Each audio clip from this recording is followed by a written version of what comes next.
My billionaire CEO father shattered his crystal champagne flute against the marble floor before hurling a 50-page prenuptial agreement directly at my fiance. The thick stack of legal papers hit Liam in the chest and scattered everywhere like confetti. My father pointed a trembling finger at him and announced to 200 of New York's most elite socialites that the man I loved was a gold-digging parasite who fixed computers for a living. He looked me dead in the eye and gave his final ultimatum.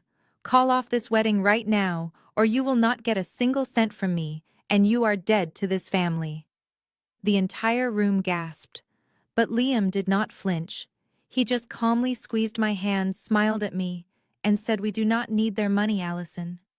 2 years later, my father's shipping empire was crumbling into absolute bankruptcy.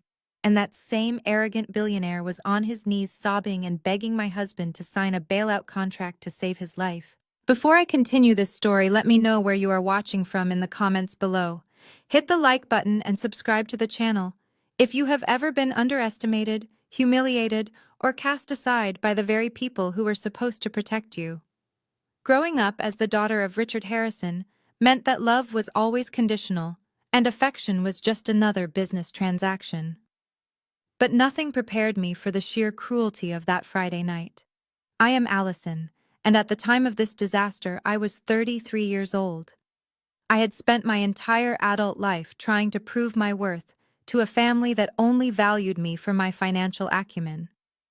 As the director of acquisitions for Harrison Global Logistics, I had doubled my father's profit margins in 3 years, but none of that mattered to him.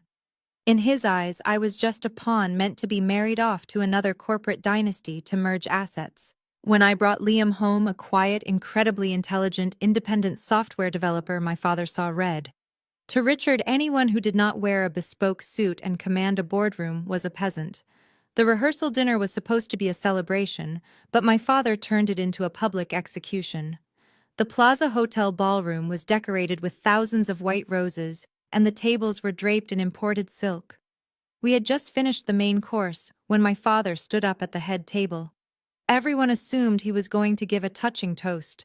Instead, he signaled his corporate lawyer, who handed him a thick, leather-bound folder. The room fell into a hush as my father took the microphone. He did not speak about my childhood or his hopes for my future. He spoke about asset protection. He looked out at the sea of guests consisting of politicians, hedge fund managers, and socialites.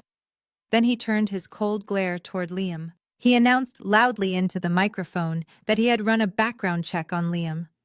He mocked the fact that Liam drove a 5-year-old sedan and lived in a modest apartment.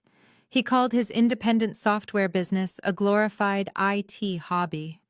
My father laughed, a cruel booming sound that bounced off the crystal chandeliers. He told the crowd that Liam was nothing but a parasite looking for a free ride on the Harrison family fortune. The humiliation was physically painful. My face burned as 200 pairs of eyes shifted toward me, filled with pity and amusement. I could hear the whispers traveling from table to table. I looked at my mother, Patricia, begging her silently to intervene. My mother sat perfectly still, wearing her signature pearl necklace and a custom designer gown. She did not look angry at my father. She looked annoyed with me. She leaned over her plate of roasted pheasant, grabbed my wrist with a tight, painful grip, and whispered sharply, "You are making a scene, Allison. Stop crying and do what your father says. You are embarrassing the entire family over a man who cannot even afford to buy you a proper house." I stared at her in shock. My own mother was more concerned about the optics of the dinner party than the fact that my heart was breaking. She took a delicate sip of her red wine and turned her head away, entirely dismissing my existence. The silence in the room was suffocating. I felt like I was standing entirely alone on a stage while a crowd waited to watch me burn. My father stepped away from the microphone and walked directly up to us. That is when he slammed his champagne flute onto the ground and threw the prenuptial agreement. The papers slid across the polished marble floor, stopping at the polished shoes of the guests. "Sign it," he demanded. "Sign away any right to the Harrison Trust, the estate, and my company. If you do not sign it, then you walk out of those doors right now and you leave everything behind. Your job, your trust fund, your car, everything. You choose right now, Allison, the beggar or your blood. Just as I opened my mouth to defend Liam, a loud mocking laugh cut through the tension. It was my younger sister, the golden child of the family, and her new husband, Jamal. Jamal stepped forward, adjusting his expensive silk tie. My father had just handed Jamal the vice president of finance position, a role I had worked 80-hour weeks for 10 years to earn. Jamal looked Liam up and down with utter disgust. He reached into his pocket, pulled out a crisp $100 bill and tossed it so it fluttered down onto Liam's chest. "Get yourself a real drink, ite guy." Jamal smirked. "Or maybe buy a better suit. You look like you just got off a shift at the mall." My sister giggled, clinging to Jamal's arm. She looked at me with that same smug expression she had worn since childhood. "Just listen to Daddy, Allison," she chimed in. "You are acting crazy. Do not throw away your inheritance for a guy who fixes broken keyboards." I felt a cold, sharp clarity wash over me. For years I had taken their insults. I had smiled through the holidays while they belittled my career. I had swallowed my pride when my father promoted Jamal over me, despite Jamal costing the company $4 million in a disastrous third-quarter accounting error. An error that I had to secretly fix to save his job. I had done it all for the sake of family loyalty.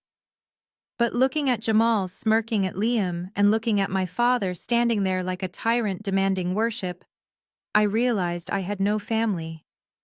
I had a group of leeches who wore designer clothes. I did not scream. I did not cry. I reached up to my neck and unclasped the heavy $50,000 diamond necklace my father had given me as an early wedding gift. The heavy jewels felt like a collar. I let the necklace slide through my fingers and drop directly into my father's half-empty champagne glass on the table. It landed with a heavy clink, splashing the expensive liquor onto the white tablecloth. I looked at my father and spoke clearly enough for the front row of tables to hear. "I quit the company, Richard. Let Jamal handle the quarterly audits from now on. We will see how long the company survives without me covering up his million-dollar mistakes." Jamal's smug smile vanished instantly. His face went completely pale as several board members seated nearby suddenly leaned in, whispering furiously to one another. My father opened his mouth to shout, but I was already turning away. I looked at Liam. My brilliant, patient, wonderful Liam, who had not raised his voice or lost his temper once. He just reached out and took my hand. His grip was warm and solid, anchoring me in the storm. "We do not need their money, Allison." Liam said, his voice steady and calm. "Let us go home." We turned our backs on the billionaires, the socialites, the fake friends, and the toxic family. We walked down the center aisle of the grand ballroom, stepping right over the scattered pages of the prenuptial agreement. My father began screaming behind me, threatening to freeze my bank accounts and ruin my reputation in the financial district. My mother gasped in horror at my defiance, but I did not look back. With every step toward those heavy oak doors, the weight of 33 years of emotional abuse began to lift off my shoulders. I was walking away from a massive fortune, but for the first time in my life, I felt completely free. The doors closed shut behind us, cutting off my father's furious screaming. The night air of New York City hit my face, and I knew my life was about to change forever. I just had no idea how massive and devastating my revenge would eventually be. I woke up at 6 in the morning to the sound of my phone buzzing endlessly. It was not my family calling to apologize. It was a barrage of automated alerts from my bank. Every single account with my name on it had been frozen. I threw off the covers and walked to the window of Liam's modest apartment just in time to see a tow truck pulling away with my leased luxury car. My father had wasted no time. I sat down at the kitchen table and opened my laptop to check my work email.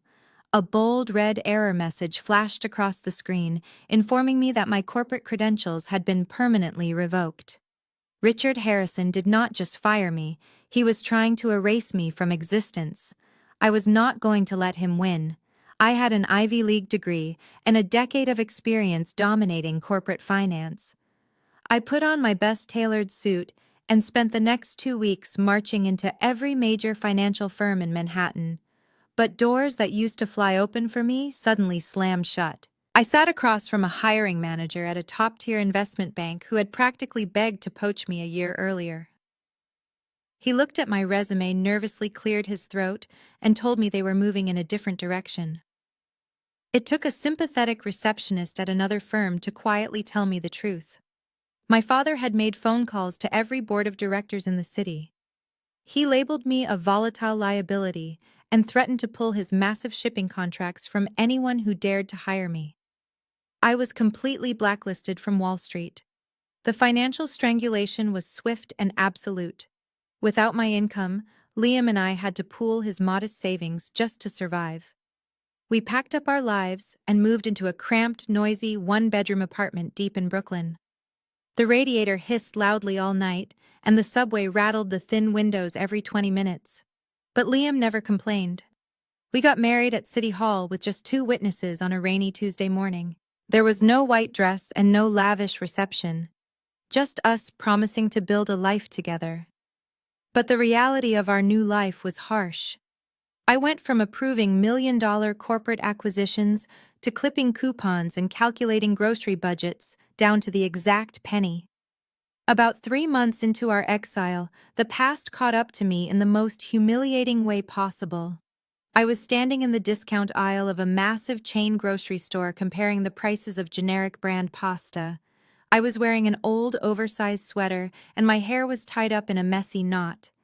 That is when I heard the familiar shrill laugh that made my stomach drop. It was my sister Brittany.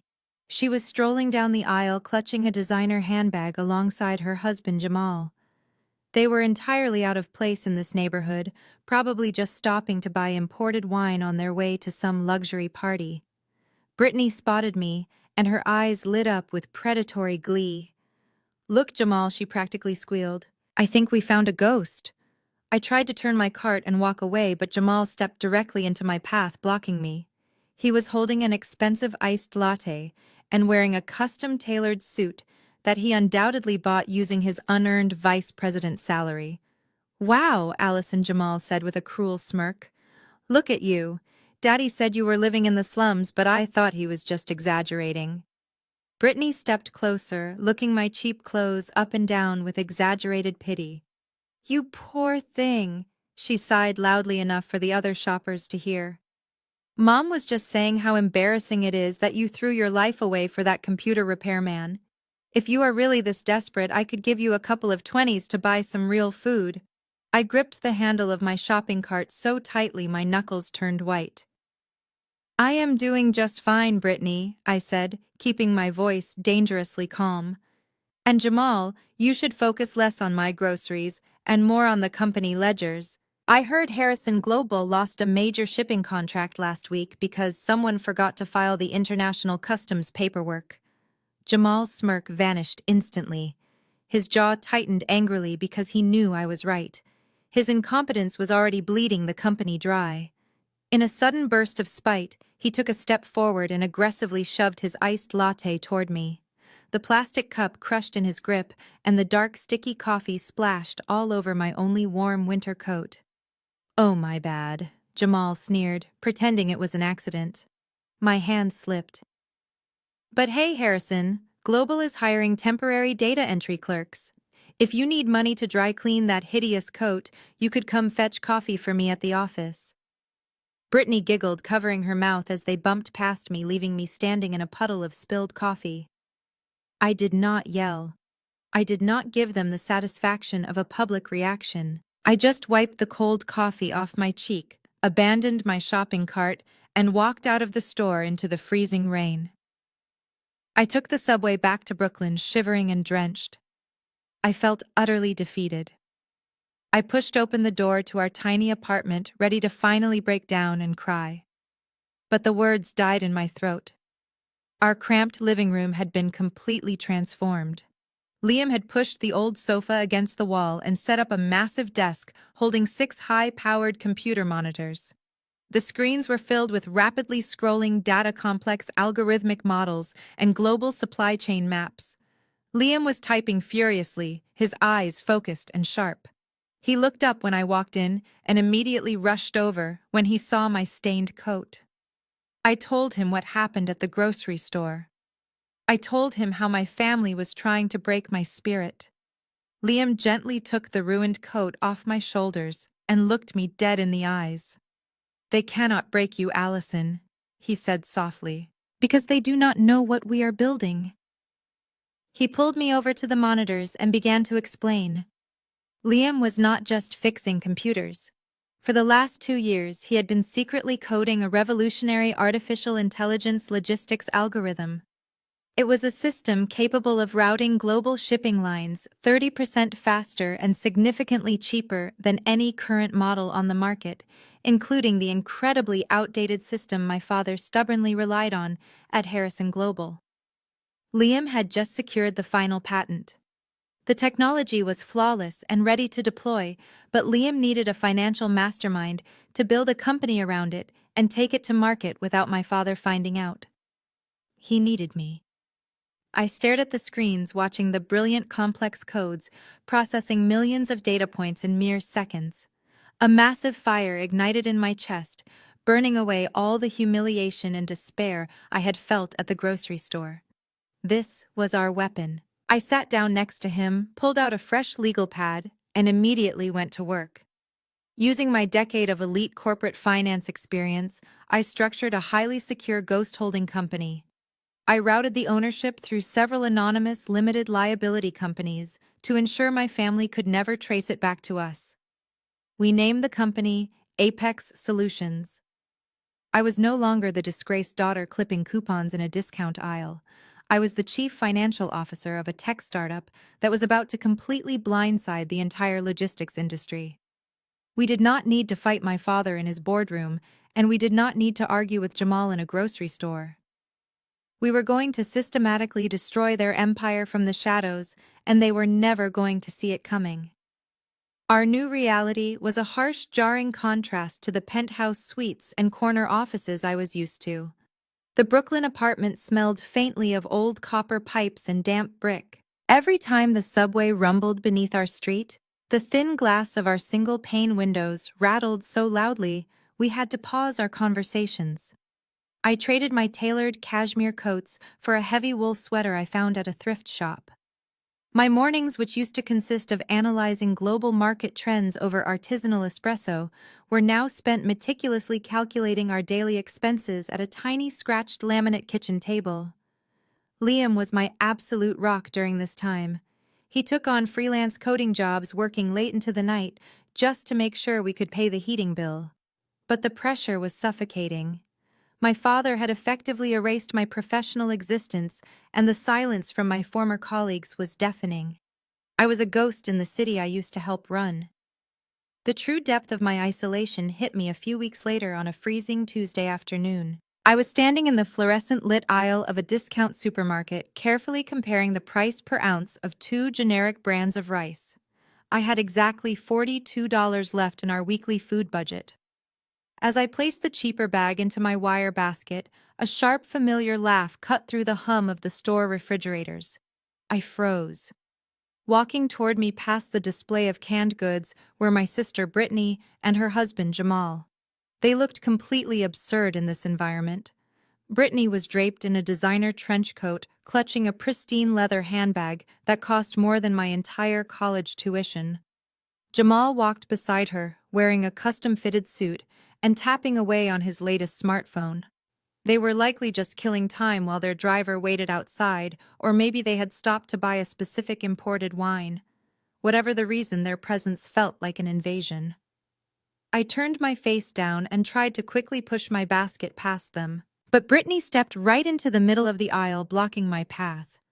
"Well, look who it is," Brittany announced, her voice echoing loudly enough to make an older woman nearby turn and stare. "Jamal, look. It is the runaway bride." Jamal slid his phone into his pocket and looked me up and down. A slow, cruel smirk spread across his face. "Wow, Allison," he chuckled. "Daddy said you were roughing it, but I did not realize you were actually shopping in the slums. Are you lost, or did the computer guy forget to give you your allowance this week? I tightened my grip on the handle of my shopping basket until my knuckles turned white. I am just buying groceries, Jamal, I said, keeping my voice low and steady. Excuse me. I tried to step around them, but Brittany sidestepped to block me again. She reached out and touched the sleeve of my frayed thrift store sweater, with two manicured fingers pulling her hand back quickly as if she had touched something toxic. You poor thing, she sighed, feigning deep sympathy. Mom told her friends you joined a cult, but this is honestly so much worse. If you are really starving, I can give you a $20 bill. Just please do not tell anyone we are related. It is embarrassing. I stared at her perfectly powdered face and felt a surge of pure anger. I do not need your money, Brittany. What I need is for you to move. Jamal stepped closer, towering over me. He was holding a large iced coffee from an expensive cafe down the street. Do not talk to my wife like that, he warned, his tone dripping with unearned authority. You know, Allison, since I took over your old job at the company, we have been expanding. I actually need a new secretary to fetch my coffee and organize my calendar. I could probably convince Richard to hire you at minimum wage. You know, as a charity case. I looked Jamal dead in the eyes. I heard Harrison Global lost a major shipping contract last week because you failed to file the international customs paperwork on time. You do not need a secretary, Jamal. You need a miracle to keep my father from realizing you are bleeding his company dry. Jamal's smirk vanished. His eyes narrowed with sudden hostility. He took a deliberate step forward and sharply tilted his hand. The heavy plastic cup of iced coffee tipped over, and the dark, sticky liquid splashed all down the front of my sweater and jeans. The ice cubes clattered onto the linoleum floor. Oops! Jamal sneered, pretending to look surprised. My hand slipped. Good luck with the laundry. He grabbed Brittany's arm and they walked away, leaving me shivering and humiliated in the middle of the grocery store aisle. I did not cry. I refused to give them the satisfaction. I left my basket right there in the aisle, walked out into the freezing rain, and took the subway home. I was drenched, sticky, and shaking from the cold by the time I unlocked the door to our apartment. I was ready to completely break down. I wanted to crawl into bed and surrender. But when I pushed the door open, the words died in my throat. Our cramped living room had been completely rearranged. The cheap sofa was pushed against the far wall. In the center of the room, Liam had set up a massive workstation with 6 high-powered computer monitors. The screens were glowing brightly, displaying rapidly scrolling streams of data, complex algorithmic models, and intricate global supply chain maps. Liam was typing furiously, his eyes focused and intense. He stopped the moment he saw me and rushed over, taking in my stained clothes and shivering frame. I told him everything. I told him about the grocery store, about Jamal and Brittany, and about how my family was trying to strip away my dignity. Liam gently took my ruined sweater, wrapped a warm blanket around my shoulders, and guided me toward the glowing monitors. They cannot break you, Allison, he said, his voice burning with a quiet, fierce confidence. Because they have absolutely no idea what we are about to do.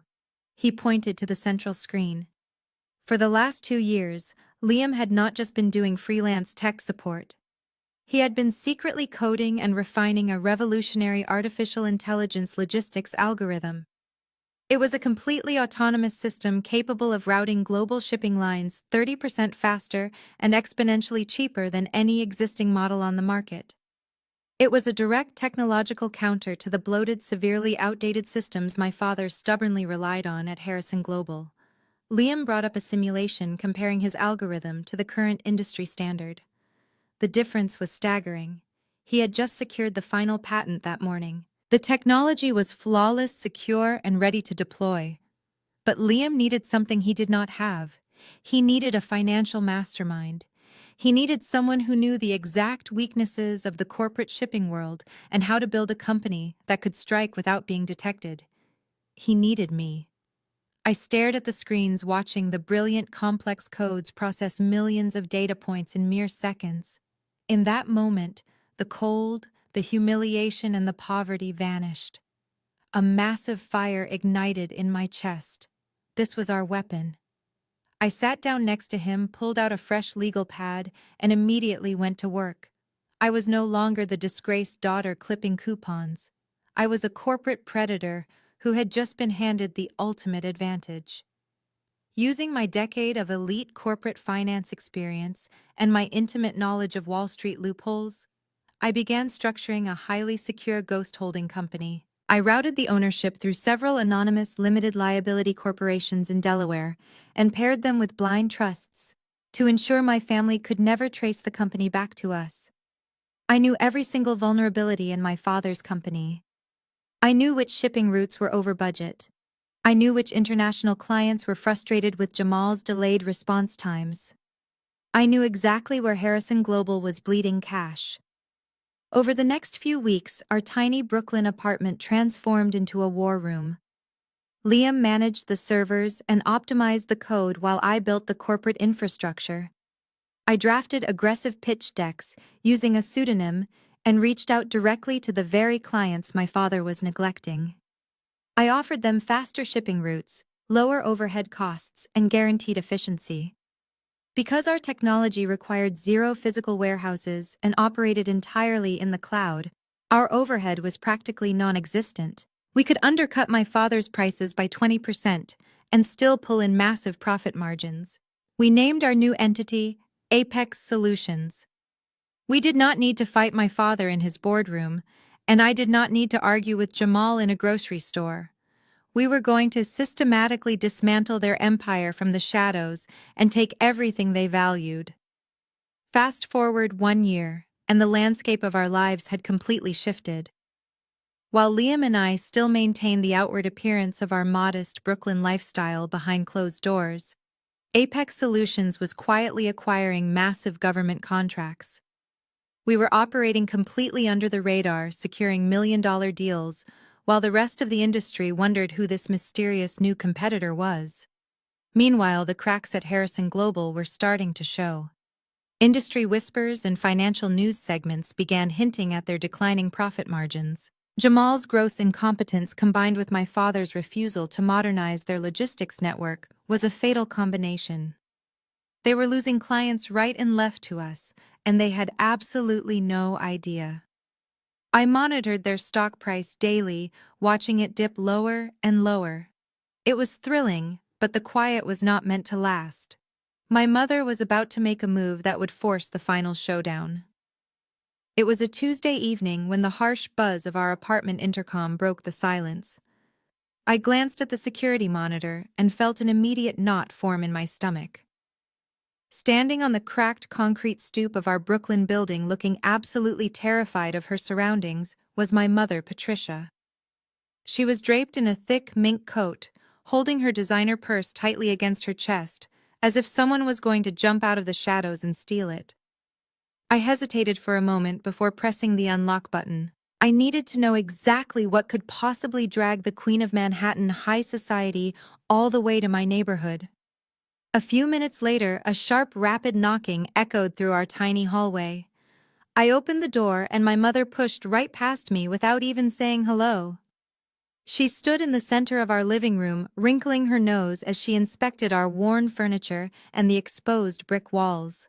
She glanced over at Liam, who was quietly typing away at his massive multi-monitor workstation, and she let out a loud, dramatic sigh. "Allison, this place is absolutely horrific," my mother said, pulling her coat tighter. "I do not understand why you insist on punishing yourself like this. You could have just apologized to your father and Jamal, and everything would have been fine." I crossed my arms and leaned against the front door. "I did not ask you to come here, Mother," I said, keeping my voice perfectly flat. "What do you want?" Her condescending posture suddenly shifted into a desperate fake sweetness. She forced a tight smile and walked toward me, reaching out to touch my arm. I took a step back. She dropped her hand and cleared her throat. "Your father is dealing with some temporary cash flow issues at the company." She began, her eyes darting nervously around the room. "It is nothing serious, of course. Just a minor restructure." But the banks are being incredibly difficult about approving a bridge loan. They are demanding more collateral than we currently have liquid. I stared at her, feeling a cold wave of realization wash over me. I knew exactly why Harrison Global was bleeding cash. Apex Solutions had just poached their top 3 international clients that very morning. My father was not going through a minor restructure. He was drowning in debt. "And what exactly does that have to do with me?" I asked. My mother took a deep breath. "We need the Hamptons estate, Allison. The one your grandmother Beatrice left in your name. We need you to sign the deed over to the family trust so Jamal can use it to secure the bank loan. It is the only property that does not already have a massive lien on it." I actually laughed out loud. The sheer audacity of her request was staggering. For 2 years they had treated me like garbage. My father had actively tried to ruin my career. My sister and Jamal had mocked my poverty in a grocery store. And now, when their arrogant mismanagement had finally caught up to them, they expected me to hand over the only piece of security I had left. The Hamptons' house was a beautiful vintage estate right on the water. Grandma Beatrice had specifically left it to me because she knew my father would eventually gamble everything away on a bad business deal. "Absolutely not," I said, staring directly into her panicked eyes. "You and Richard made it very clear that I was dead to this family. You cut me off, you threw me out, and now you want me to save Jamal from his own incompetence. The answer is no."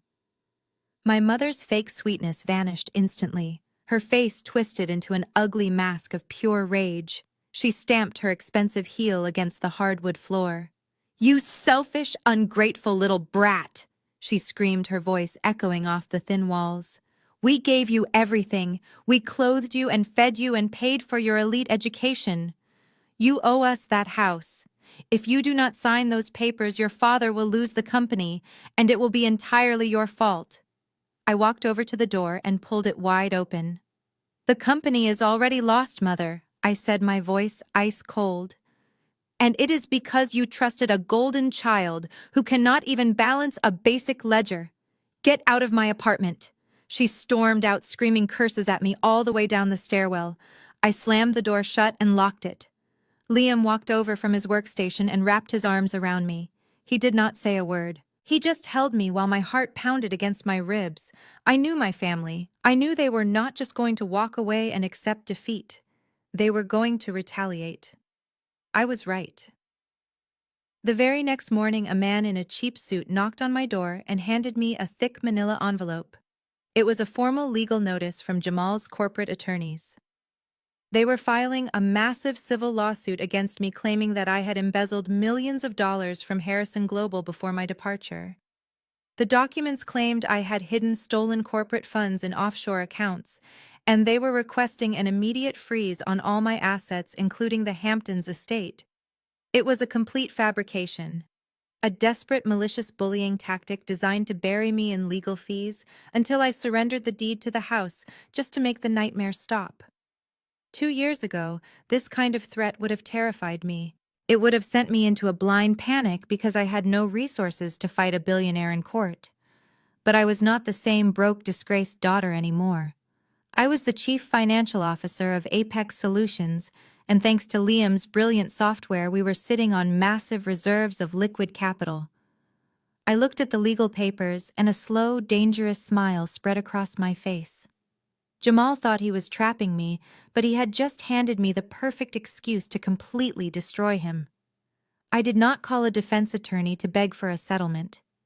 Instead, I logged into my highly encrypted Apex terminal and began making phone calls to the major investment banks that currently held the debt for Harrison Global.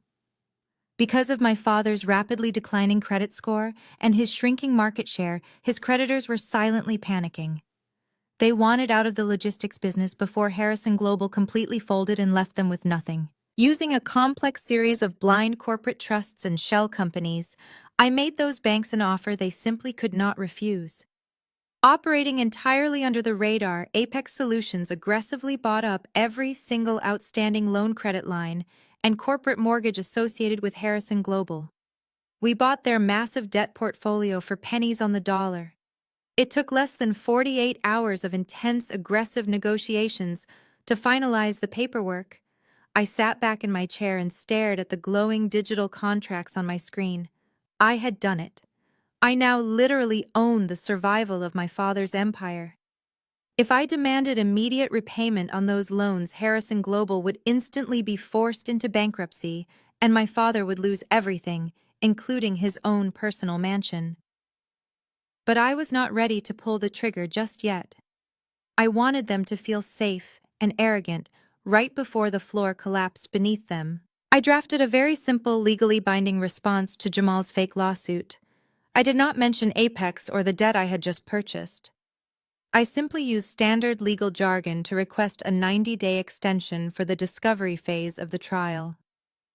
I deliberately phrased the letter to make it sound like I was terrified, struggling to find a lawyer, and desperately stalling for time. I wanted Jamal to believe his bullying tactic was working perfectly.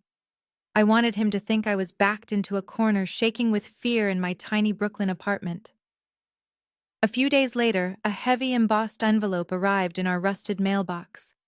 Inside was an invitation printed on expensive cream cardstock. Brittany and Jamal were hosting a massive, lavish charity gala at the most exclusive country club in New York.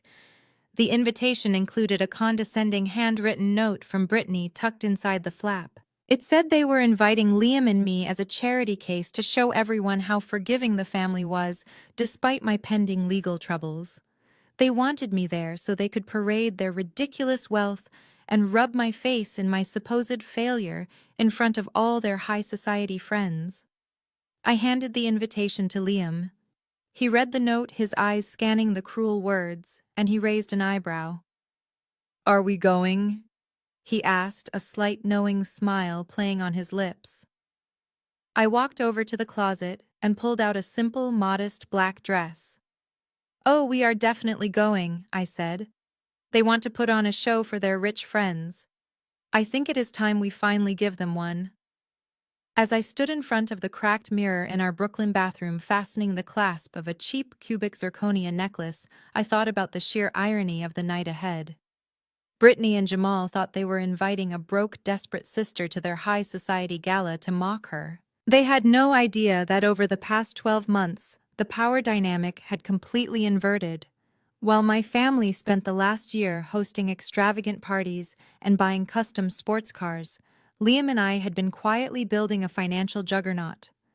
We did not buy fancy clothes or upgrade our apartment. We poured every single dollar of profit back into Apex Solutions. Our artificial intelligence logistics platform had evolved from a brilliant prototype into an absolute industry monster. We started by poaching my father's disgruntled international clients, but soon we were aiming much higher.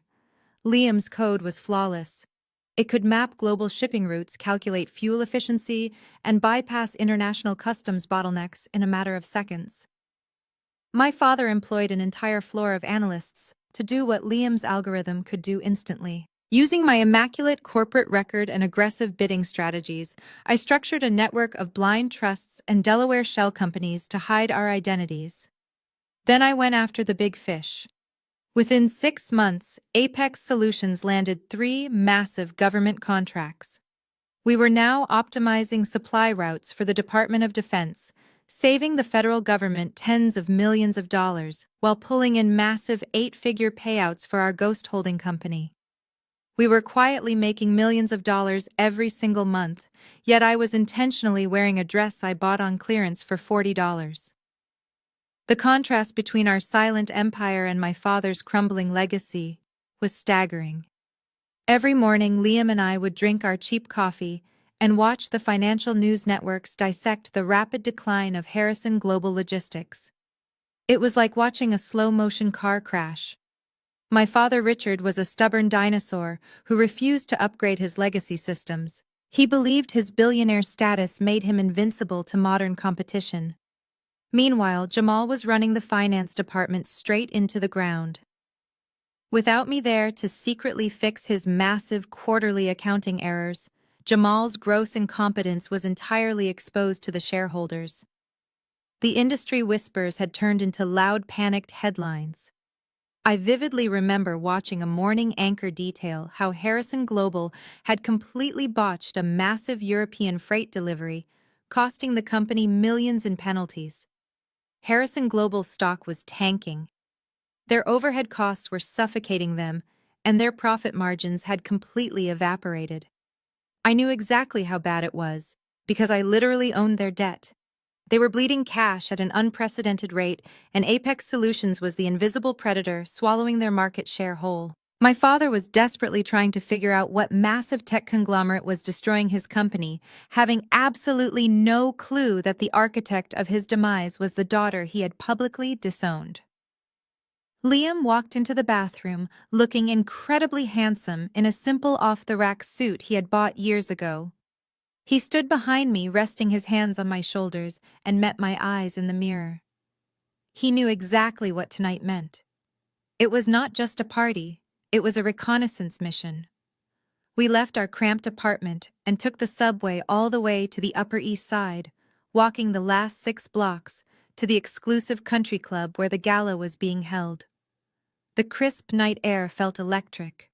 As we approached the grand entrance lined with imported exotic flowers and dozens of luxury vehicles, valets rushed around catering to New York's wealthiest elites. We walked up the grand marble steps and handed our invitation to the imposing security guard at the door. He looked at our modest attire with a flash of judgment before scanning the barcode and waving us through the heavy gilded doors. The ballroom was a grotesque display of unearned wealth.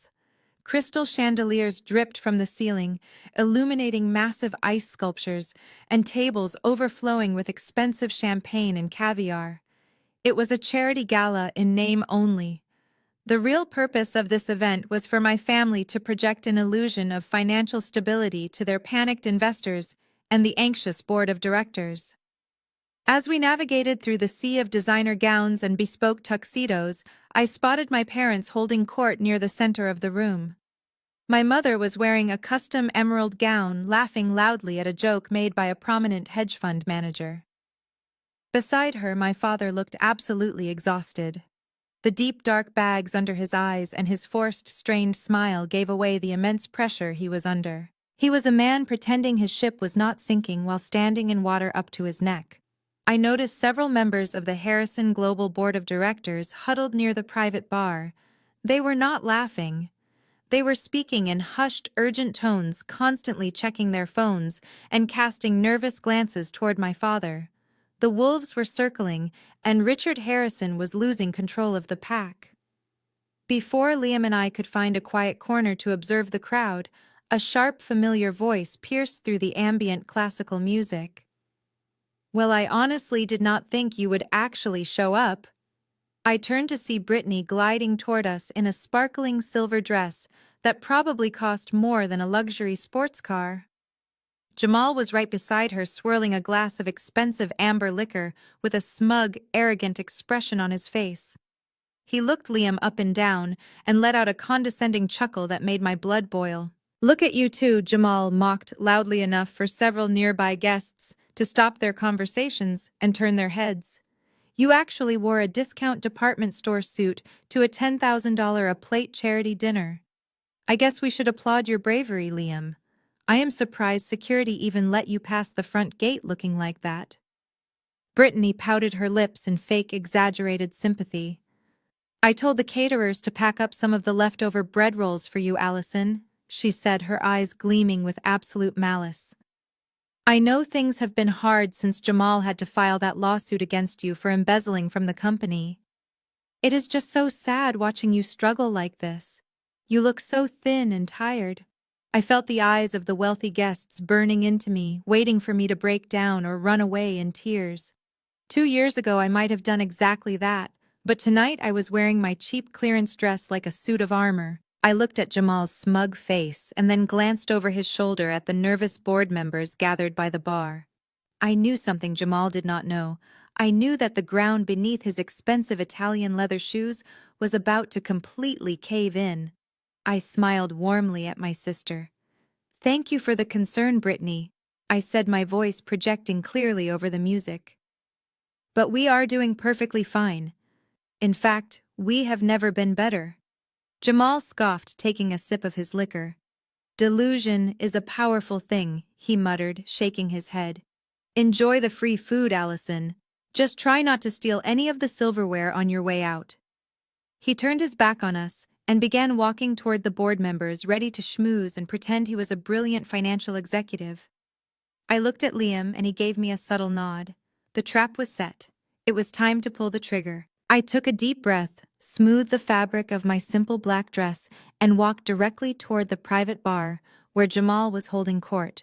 He was standing with 3 of the most senior board members of Harrison Global. I recognized them immediately. There was William Thorne, the chief investor, and Catherine Davis, the head of international operations. Jamal was swirling his drink and laughing confidently, puffing out his chest.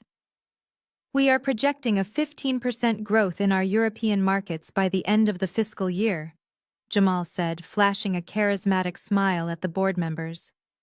We have completely streamlined the supply chain. I stepped right into the center of their circle. That is a fascinating projection, Jamal, I said, keeping my voice perfectly calm and measured, especially considering the European freight division has been completely paralyzed for the last 2 weeks. Jamal froze. The smug smile slid right off his face. Allison, what are you doing here? He hissed, stepping toward me to physically block my path. Security is supposed to keep the charity cases over by the buffet. I ignored him entirely and looked directly at William Thorne. The 15% growth projection is a complete fabrication, William Weiss said. Harrison Global just paid a $3 million penalty to the customs authority in Rotterdam because Jamal failed to secure the proper export licensing for the entire quarter. Furthermore, the overhead costs for the new warehouse expansion have bled the liquid cash reserves dry. Jamal turned incredibly pale. He started waving his hands frantically. Do not listen to a word she says. He stammered, a thick layer of sweat forming on his forehead. She is a disgruntled former employee. She is literally facing a massive lawsuit right now for embezzling corporate funds. She is just bitter and trying to cause a scene. I offered a cold, practiced smile. The lawsuit is a desperate smokescreen Jamal filed to hide the fact that Harrison Global is defaulting on its primary bridge loans. Check the corporate registry, Catherine. Someone just bought up the entirety of the company debt. The creditors sold it off for pennies on the dollar because your vice president of finance cannot even balance the basic logistics ledgers. You are not expanding. You are sinking. Catherine Davis and William Thorne stared at Jamal, waiting for a confident denial. They waited for him to laugh and pull up the real numbers. But Jamal opened his mouth and no words came out. The absolute panic in his eyes was undeniable. He looked like a deer caught in the headlights. What the hell is going on here? A loud, booming voice demanded. My father, Richard Harrison, came storming over, spilling his own drink in his rush to reach us. His face was flushed red with anger. He glared at me with pure hatred. What is the meaning of this? Allison, I told you to stay away from my investors. I will not have you poisoning my business contacts with your jealous lies. I am just giving them the actual financial reports, Richard, I said, standing my ground. Someone had to tell them the truth before they lose their entire portfolios. My father pointed a trembling finger at my face. You are a jealous, bitter failure, he yelled, his voice echoing over the ambient music. You are trying to ruin this company because you could not cut it in the real world. You are a disgrace to the Harrison name. He turned frantically to the nearest waiter. Get security over here right now. Throw this woman and her husband out onto the street. 2 large men in black suits began walking rapidly toward us through the crowd. I felt a warm, solid hand placed gently on the small of my back. Liam stepped forward, standing shoulder to shoulder with me. He looked at my father with a calm, chilling expression that completely silenced the raging billionaire. Do not worry, Richard, Liam said, his voice steady and low. We are leaving. We have no interest in staying on a sinking ship. But before you have us thrown out, you might want to check your email. Your largest domestic account just terminated their contract. My father sneered, crossing his arms. You are bluffing. You are a glorified computer repairman. You know nothing about my accounts."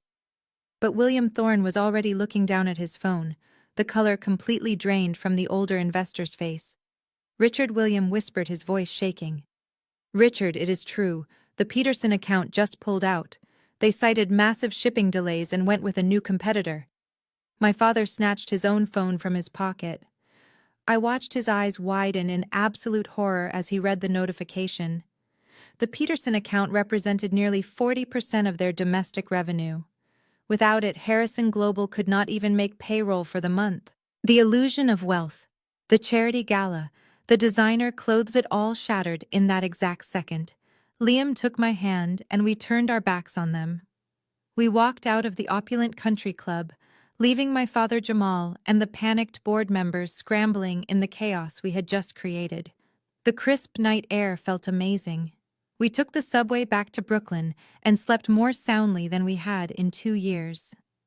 The next morning, the dominoes finally fell. The financial news networks were buzzing with the shocking collapse of Harrison Global Logistics. Their stock plummeted by 60% before noon. The loss of the Peterson account, combined with the leaked rumors of their massive unpayable debt, sent their remaining investors running for the hills. My father was facing imminent, unavoidable bankruptcy. He was going to lose the company, his mansion, and his entire legacy. But Apex Solutions was ready. Using my anonymous corporate email, I sent a formal hostile buyout offer directly to the Harrison Global Board of Directors.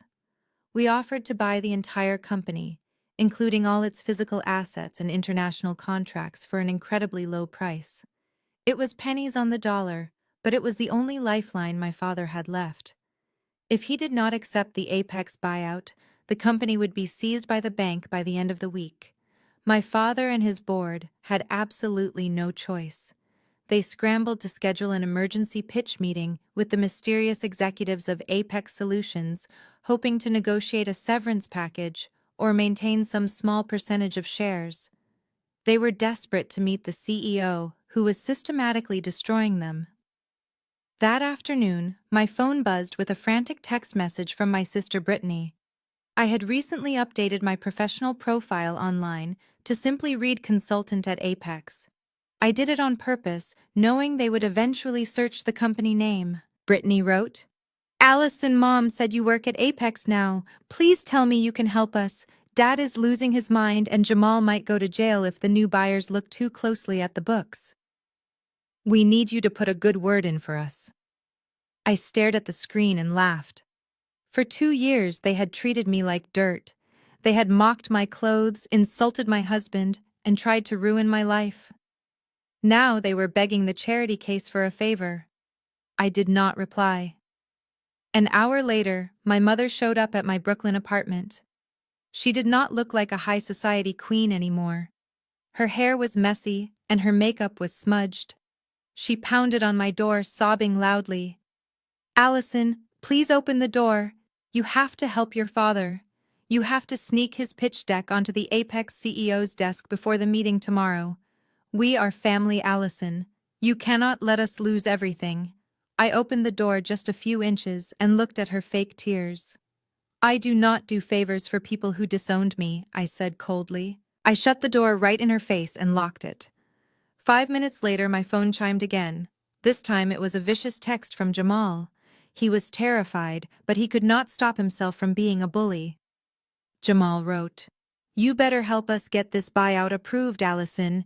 If you do not, I swear to you, when we meet your boss tomorrow, I will tell him you embezzled from us, and I will have him fire your broke ass. You will be back on the street." I typed my reply carefully, savoring every single word. "I will make sure the CEO sees this message. Good luck at the meeting tomorrow, Jamal." The stage was finally set.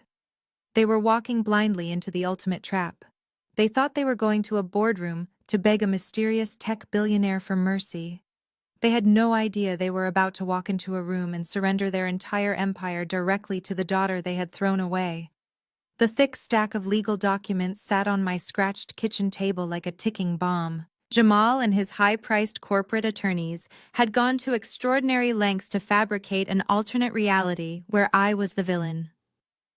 According to the 60-page civil lawsuit sitting in front of me, I had systematically embezzled over $3 million from Harrison Global during my final year as Director of Acquisitions.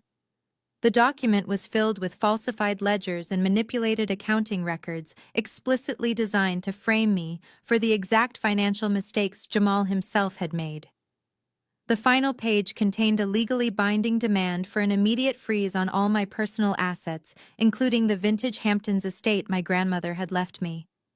It was a masterclass in corporate bullying. Jamal knew I did not steal a single dime, but he also believed I was completely broke. He assumed I was living paycheck to paycheck in a Brooklyn slum, entirely incapable of hiring a defense attorney to fight a billionaire shipping company in court. The strategy was simple and ruthless. He wanted to drown me in so much legal terror that I would willingly sign over the deed to the Hamptons property just to make the nightmare go away. 2 years ago, staring at those documents would have sent me into a blind panic. I would have been crying on the phone begging my parents for mercy. But I was not that woman anymore. I did not feel fear. I felt a cold, sharp sense of absolute clarity. Liam poured 2 cups of black coffee and sat down across from me. He glanced at the threatening legal papers and then looked up at my face. He did not ask if I was okay because he already knew the answer. He just took a sip of his coffee and smiled. "So what is the play?" he asked. I slid the lawsuit into the nearest trash can. "The play is that we stop acting like the prey and start acting like the predator," I replied. I walked over to our massive multi-monitor workstation and booted up my highly encrypted Apex Solutions terminal. Jamal thought he was attacking a defenseless former employee. He had absolutely no idea that he had just picked a fight with the chief financial officer of an invisible corporate juggernaut. Apex was generating massive revenue from our autonomous logistics contracts, but until this moment, we had simply been hoarding our capital waiting for the perfect opportunity to strike. Jamal had just handed me the keys to the kingdom. Using my elite financial background and my intimate knowledge of my father's company, I began tracing the exact origins of Harrison Global's operational funding. My father operated his logistics empire on an incredibly archaic business model. He relied heavily on massive short-term bridge loans from major investment banks to cover his ridiculous overhead costs. It was a house of cards that only stayed standing as long as the company projected steady growth. But because Jamal's recent quarterly losses had severely downgraded the company's credit rating, those bridge loans were now categorized as high-risk toxic debt by the banks. The lenders were secretly panicking, desperate to get their money back before Harrison Global completely folded. I did not hire a defense attorney to fight Jamal's fake lawsuit. Instead, I hired a team of ruthless corporate acquisition lawyers through one of my anonymous Delaware shell companies. I instructed them to immediately contact the lead underwriters at the 3 major investment banks that held my father's debt. The instructions were simple. Apex Solutions was willing to buy the entire Harrison Global debt portfolio immediately in cold hard cash. Because the banks were terrified of my father defaulting, they were absolutely thrilled to dump the toxic assets. We offered to buy the debt for 30 cents on the dollar, and the banks accepted the terms without a single moment of hesitation. They practically tripped over themselves to sign the transfer paperwork. The entire transaction took less than 48 hours and was completely obscured behind layers of corporate blind trusts and non-disclosure agreements. I sat back in my chair and watched the final digital transfer confirmation illuminate my screen. The sheer magnitude of what I had just accomplished sent a thrilling chill down my spine. It was a surreal moment. At 35 years old, hiding in a cramped, noisy apartment, I had just legally purchased the absolute survival of my father's entire empire. I now owned the massive mortgage on the Harrison Global corporate headquarters. I owned the credit lines that paid his thousands of employees. I even owned the high-interest loan that financed his personal private jet.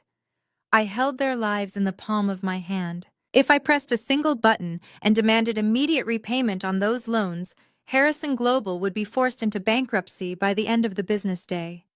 Richard Harrison would be stripped of his CEO title, and Jamal would be thrown out onto the street. But I was not ready to pull the trigger just yet.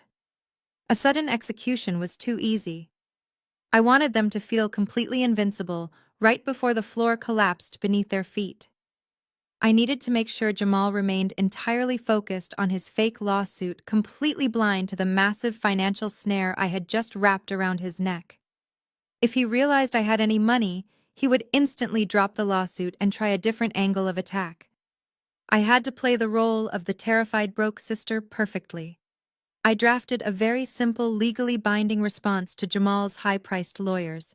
I deliberately wrote it, without using official legal letterhead, to make it look like I had typed it myself. I did not mention Apex Solutions or the millions of dollars of debt I had just quietly purchased. Instead, I used standard, pathetic legal jargon to request a 90-day extension for the discovery phase of the trial. I explicitly cited severe financial hardship and an inability to secure adequate legal representation as the reasons for the delay. I practically begged the court for more time. I wanted Jamal to read that letter and picture me shaking with fear, crying over my kitchen table, desperately trying to stall the inevitable. I sent the letter via certified mail and waited. The response was faster than I anticipated. Less than 24 hours later, my phone buzzed loudly on the desk. It was an incoming text message from Jamal. He was so arrogant, so completely drunk on his own unearned power, that he simply could not resist breaking legal protocol just to gloat. I picked up the phone and read the message. "Got your pathetic letter, Allison. The 90-day extension changes absolutely nothing. You either sign over the deed to the Hamptons house by this Friday, or I will personally make sure the judge freezes every single dime you have left in your checking account. Have fun trying to afford a real lawyer on a minimum wage salary. You brought this entirely on yourself." I read the message out loud to Liam. We both looked at each other and started laughing. The sheer delusion of his threat was incredible. Jamal thought he was a brilliant corporate mastermind backing me into a corner. He had no idea he was standing on a trapdoor, and I was already holding the lever. I did not reply to his text. Silence is the most terrifying weapon you can use against a narcissist. It deprives them of the reaction they desperately crave, and it makes them sloppy. By ignoring him, I guaranteed that Jamal would continue operating with reckless arrogance. He would continue falsifying the company ledgers. He would continue alienating my father's remaining clients. And most importantly, he would continue spending money the company did not have. The trap was perfectly set. The debt was secured. The enemy was completely blind to their own vulnerability. All I needed now was the perfect public stage to pull the lever and watch their entire fake reality shatter into a million pieces. And as fate would have it, my sister Brittany was about to hand me that exact opportunity on a silver platter. The Harrison family was preparing to host their annual charity gala, and I was absolutely going to be the guest of honor. 2 years had passed since the night my father threw the prenuptial agreement at my feet. I was now 35 years old and the architect of my own destiny. The invitation to the Harrison family annual charity gala had arrived wrapped in an obnoxious gold ribbon, but the real gift was the timing. My sister Brittany and her husband Jamal were hosting the event at one of the most exclusive country clubs in upstate New York. The stated purpose of the gala was to raise money for a children's hospital, but the actual purpose was to project an illusion of unstoppable wealth to their panicked shareholders. I stood in front of the small mirror in our Brooklyn apartment getting ready for the night. I deliberately chose a plain off-the-rack black dress that I had bought on clearance years ago. I wore no jewelry except for my simple wedding band. Liam stood beside me, adjusting the collar of an older suit that had seen better days. We could have easily afforded custom-tailored outfits and a fleet of luxury cars. Apex Solutions was generating millions in monthly revenue. But tonight was not about showing off our wealth. It was about weaponizing their arrogance. We needed to look exactly like the defeated broke charity cases they desperately wanted us to be. When we arrived at the country club, the sheer absurdity of the extravagance was almost funny. Valets in crisp white uniforms rushed to park a parade of imported sports cars. We stepped out of a standard yellow cab, right behind a roaring Ferrari. The entrance was lined with massive floral arrangements that probably cost more than most people earn in a year. As we walked through the gilded double doors, the sound of a live string quartet washed over us. The ballroom was draped in silk and illuminated by 3 massive crystal chandeliers. Waiters in tuxedos circulated with silver trays of champagne and caviar. It was a grotesque display of financial denial. I knew exactly how much debt was weighing on this room because I was the one holding the mortgage. We had barely checked our coats when the ambush began. Across the room, I saw Brittany scanning the crowd. The moment she spotted my cheap black dress, her eyes lit up with predatory excitement. She tapped my mother on the shoulder, and the two of them marched toward us, parting the sea of wealthy guests like royalty. Brittany was wearing a custom sequined gown that caught the light with every step. My mother was draped in heavy diamonds, looking down her nose at us before we even spoke. "Oh my goodness, you actually came?" Brittany practically squealed, her voice intentionally loud enough to turn the heads of the surrounding socialites. "I told Mom you would probably be too embarrassed to show your face, but I am so glad you swallowed your pride, Allison." My mother offered a stiff, fake smile and leaned in close. "Keep your voice down and do not touch the expensive hors d'oeuvres," Patricia whispered harshly. "We only invited you because it looks good for the charity photos to show that we are a forgiving family. Do not make a scene and do not ask anyone here for a job." I kept my expression perfectly blank. I did not glare or defend myself. I just nodded meekly, playing the part of the broken outcast to absolute perfection. "Thank you for having us, Mother," I said quietly. "We really appreciate the free meal." Brittany let out a sharp, cruel laugh. "Well, grab a plate while you can," she mocked. "I know things have been tight since Jamal had to file that lawsuit against you. It is just so sad watching you struggle." They turned and walked away, immediately engaging a group of hedge fund managers in bright, energetic conversation. They had gotten exactly what they wanted. They had publicly asserted their dominance and paraded their impoverished sister in front of the elite. I looked at Liam and he gave me a subtle, knowing smile. The trap was working flawlessly. We made our way through the crowded ballroom, keeping to the edges and observing the room. The contrast between my family and the actual power players in the room was glaring. While Brittany and my mother took endless photos and Jamal loudly bragged about his fake success, the Harrison Global Board of Directors looked entirely different. I spotted several key board members huddled near the private bar in the corner of the room. They were not laughing. They were not drinking champagne.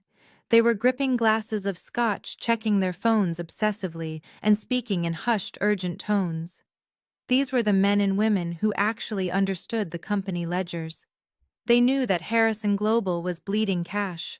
They knew about the massive unpayable bridge loans because they had been fielding calls from terrified creditors all week. They watched my father Richard standing across the room laughing with a politician, and their expressions were filled with absolute disgust. Richard was partying on the deck of the Titanic, and the board members could already feel the water rising around their ankles. I touched Liam's arm and nodded toward the private bar. "Let us go get a drink," I said softly. "It is time to make our presence known." We walked toward the bar where the board members were clustered. As Liam stepped up to order 2 glasses of water, a loud, booming voice cut through the ambient chatter. It was Jamal. He had left his circle of friends and intentionally followed us to the bar, determined to humiliate Liam in front of the most powerful people in the company. Jamal swaggered over holding a massive glass of expensive bourbon. He stepped right in between Liam and the bartender, deliberately knocking his shoulder against Liam's chest. "Well, look who finally made it to the bar," Jamal announced, his voice echoing loudly in the tense corner of the room. I was wondering when the IT guy was going to crawl out of the woodwork. "What are you ordering, Liam?" "Tap water." "Good choice. Do not want to overextend your budget for the month." The board members stopped their hushed conversations and turned to stare. They looked at Jamal with barely concealed contempt. Here was the vice president of finance, the man responsible for losing millions in botched quarterly reports, acting like an obnoxious fraternity brother while their stock prices plummeted. Liam did not flinch. He just calmly looked at Jamal and smiled. "Just getting some water," Liam said smoothly.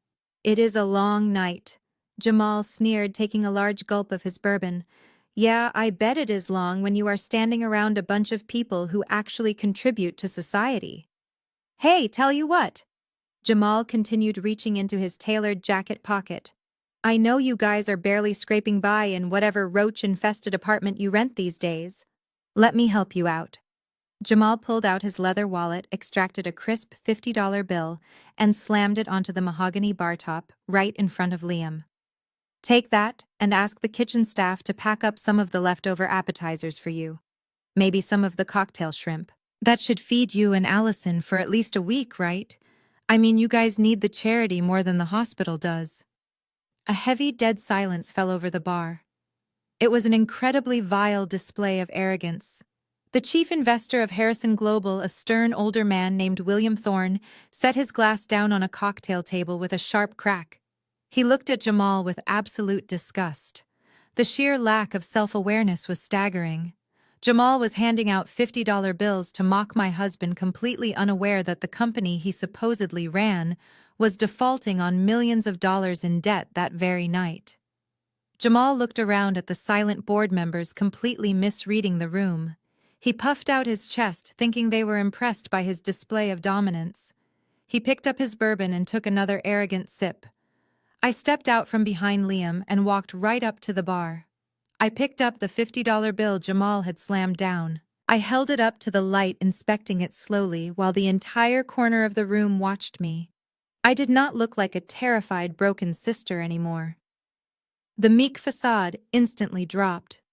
I squared my shoulders, lifted my chin, and looked Jamal dead in the center of his eyes. It was time. The trap had snapped shut, and now I was going to bleed them dry right in front of the people who mattered most. I flicked the $50 bill back onto the polished mahogany surface of the bar. It landed right next to Jamal's heavy crystal glass of bourbon. I did not raise my voice. I did not need to scream to command the room. I simply locked my eyes onto his and let 2 years of calculated restraint sharpen every single word I spoke. "Keep your money, Jamal," I said, my tone dropping to a dead serious absolute zero. "You are going to need every last cent of it to pay your defense attorneys when the Securities and Exchange Commission finishes auditing your fraudulent ledgers." The smug, arrogant smile on Jamal's face did not just fade, it completely shattered. He took a sudden step back, bumping into the brass rail of the bar. The 3 senior board members standing behind him immediately stopped their hushed conversations. The clinking of their ice cubes ceased. William Thorne, the chief investor of Harrison Global, narrowed his eyes and took a deliberate step forward, closing the distance between us. "What did you just say?" William demanded, his voice thick with sudden suspicion. Jamal started waving his hands frantically, his custom-tailored suit suddenly looking completely restrictive on his rigid frame. "Do not listen to a word she says." "William," Jamal stammered, a thick layer of sweat instantly forming on his forehead. "She is completely unhinged. She is a disgruntled ex-employee.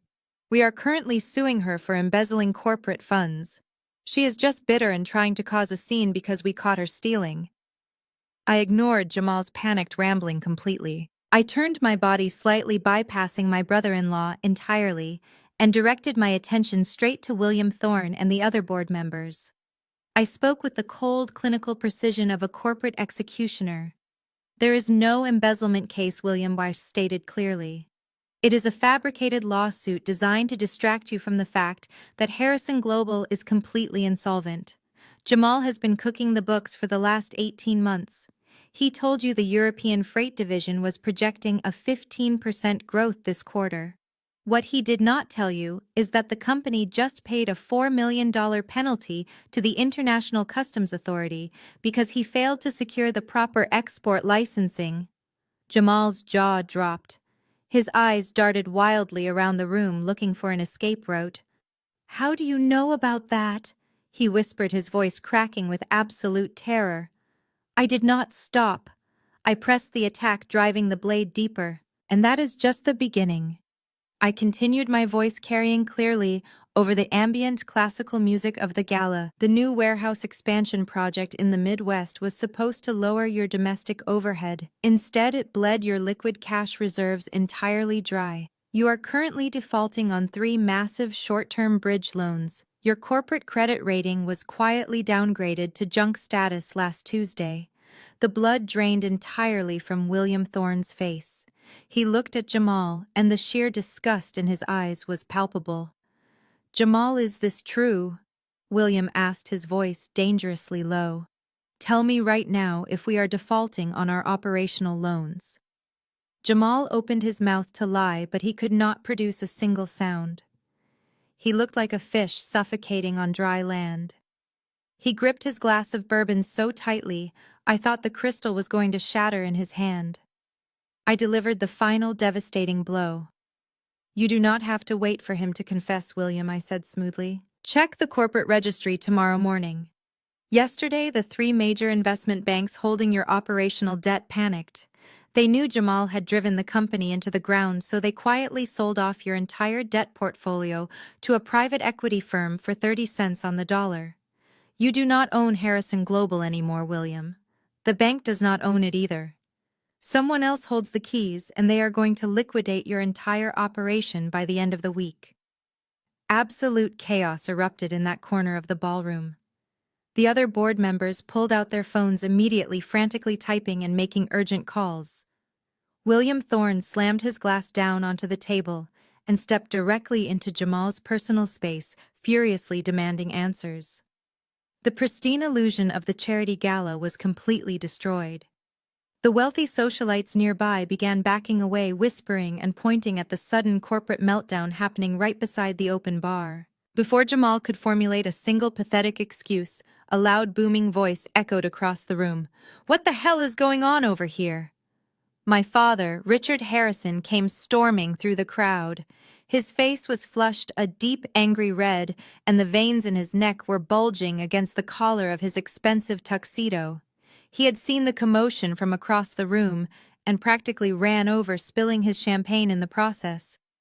He pushed past William Thorne and glared at me with a look of pure, unadulterated hatred. I told you to stay away from my investors, Richard yelled, completely abandoning his polished billionaire persona. You are a jealous, bitter failure, Allison. You come into my event wearing cheap clothes and try to poison my business contacts with your pathetic lies. You could not cut it in the real world, so you are trying to tear down the empire I built. He turned frantically to a nearby waiter, pointing a shaking finger at Liam and me. Get security over here right this second. Throw this woman and her husband out onto the street. If they resist, call the police and have them arrested for trespassing. 2 large security guards in black suits began pushing their way through the crowded ballroom, heading directly toward us. The entire room had gone completely silent. The string quartet had stopped playing. 200 of New York's most elite citizens were staring at us, waiting for me to break down crying or beg for forgiveness. But I just stood there perfectly calm. I had said everything I needed to say. I had planted the explosive, and now all I had to do was walk away and watch the building collapse. As the security guards reached us, Liam smoothly stepped forward. He did not raise his hands or act aggressively. He simply placed himself between me and my raging father. He looked at Richard with a calm, chilling expression that completely commanded the room. Do not worry about calling security. Richard, Liam said, his voice steady and incredibly powerful. We are leaving. We have absolutely no interest in spending another minute on a sinking ship. My father sneered, crossing his arms over his chest. Get out of my sight, you glorified computer repairman, Richard spat. You know nothing about my business. My ship is made of iron. Liam tilted his head slightly, a small, knowing smile playing on his lips. Is that right? Liam asked. Before we leave, you might want to check your email, Richard. Specifically, your messages from the executive team at Vanguard Logistics. You just lost your biggest domestic client. Richard froze. The arrogant sneer melted off his face, replaced instantly by a look of sheer panicked confusion. Vanguard Logistics represented nearly 40% of Harrison Global's entire domestic revenue. Without their shipping contracts, my father could not even afford to make payroll for the month. It was the absolute lifeblood of his company.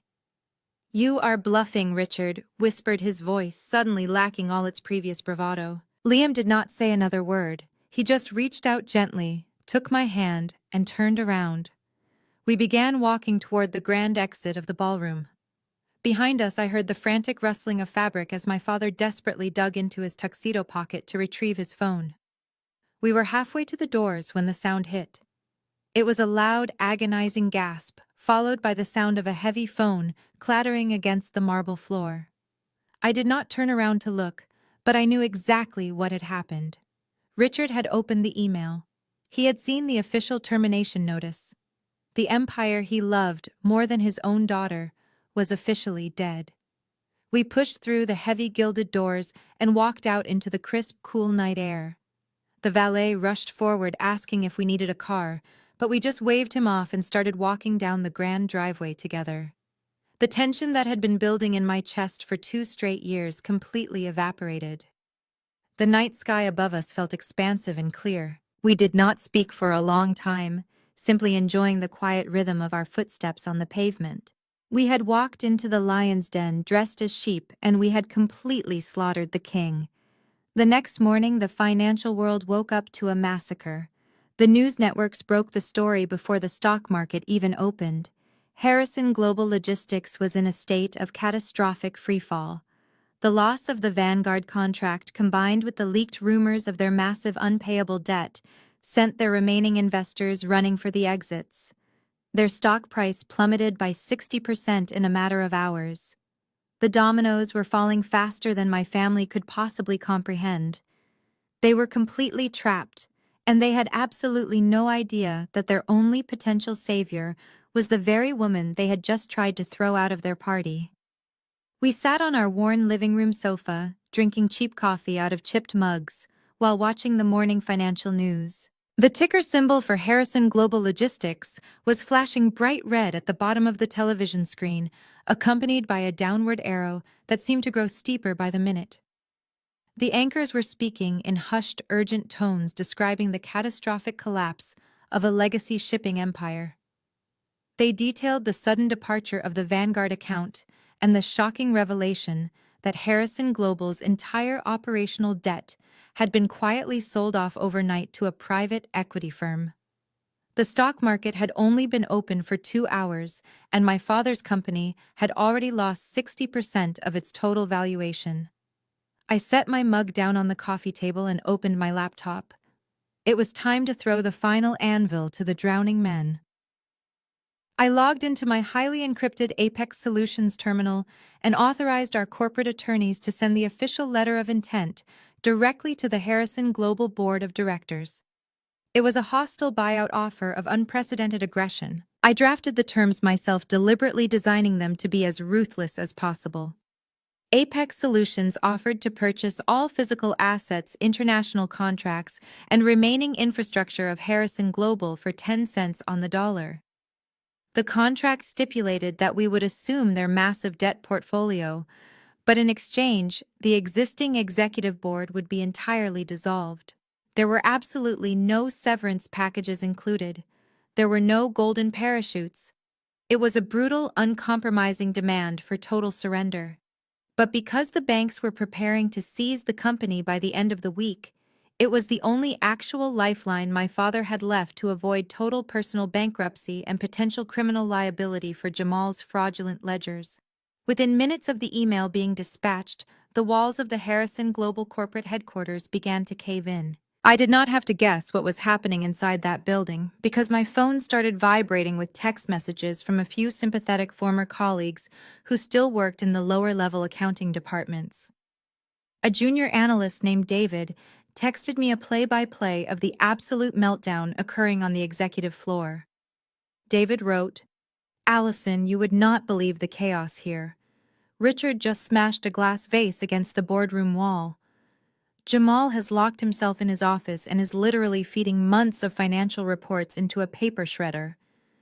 The board members are threatening to physically remove Richard from the building. Someone named Apex Solutions just offered to buy us for pennies, and the board is forcing Richard to take the meeting. I read the text out loud to Liam. He leaned back in his chair and interlaced his fingers behind his head, a look of quiet satisfaction on his face. "So, they got the invitation," Liam said. "They did," I replied, staring at the screen. "Now the only question is whether they tried to negotiate or just beg." At the Harrison Global headquarters, the panic had morphed into sheer desperation.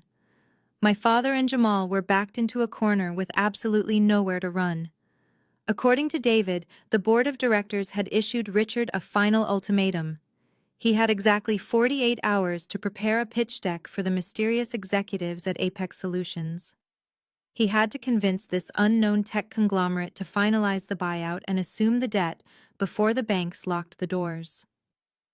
Richard was desperately trying to figure out a way to structure the deal so he could maintain a minority shareholder position or at least secure a multi-million-dollar exit package for himself and Jamal. They transformed the executive boardroom into a frantic war room.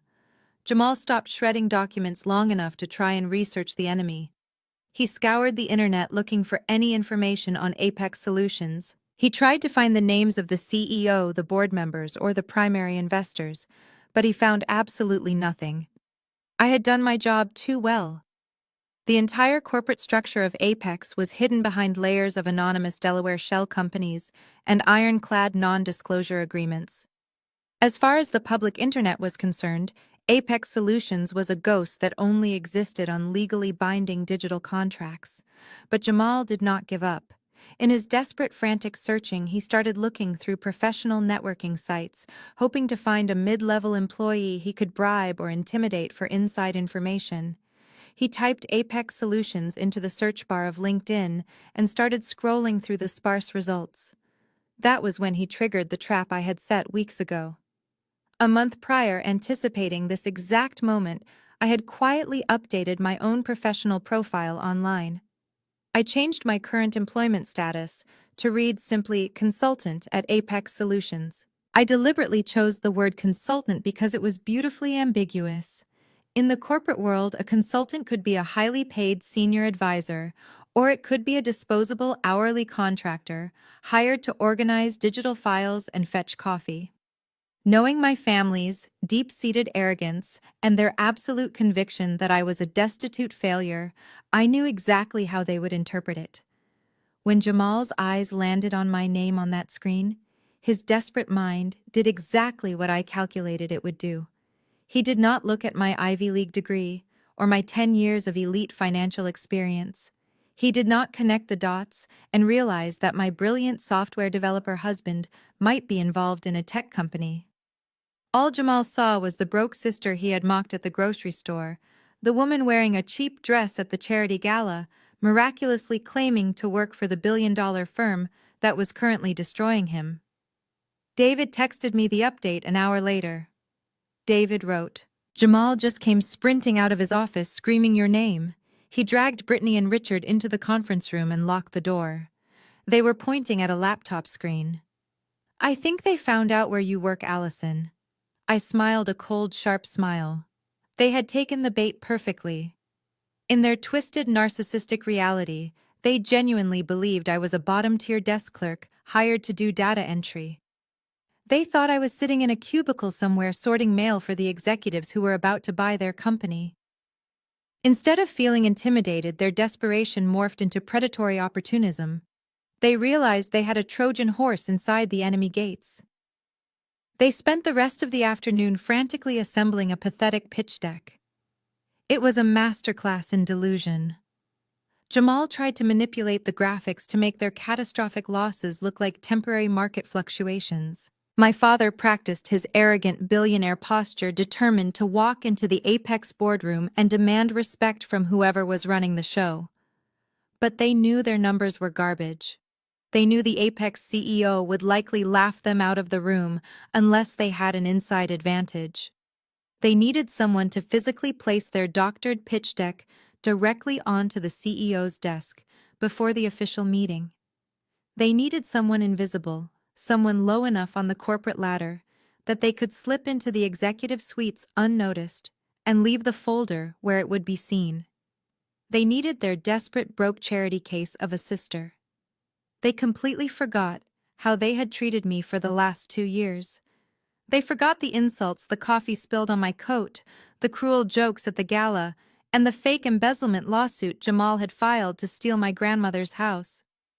In their minds, I was still just a pawn, a subordinate family member who existed entirely to serve their needs. They assumed that because I was poor, I would be desperate for their approval and terrified of their authority.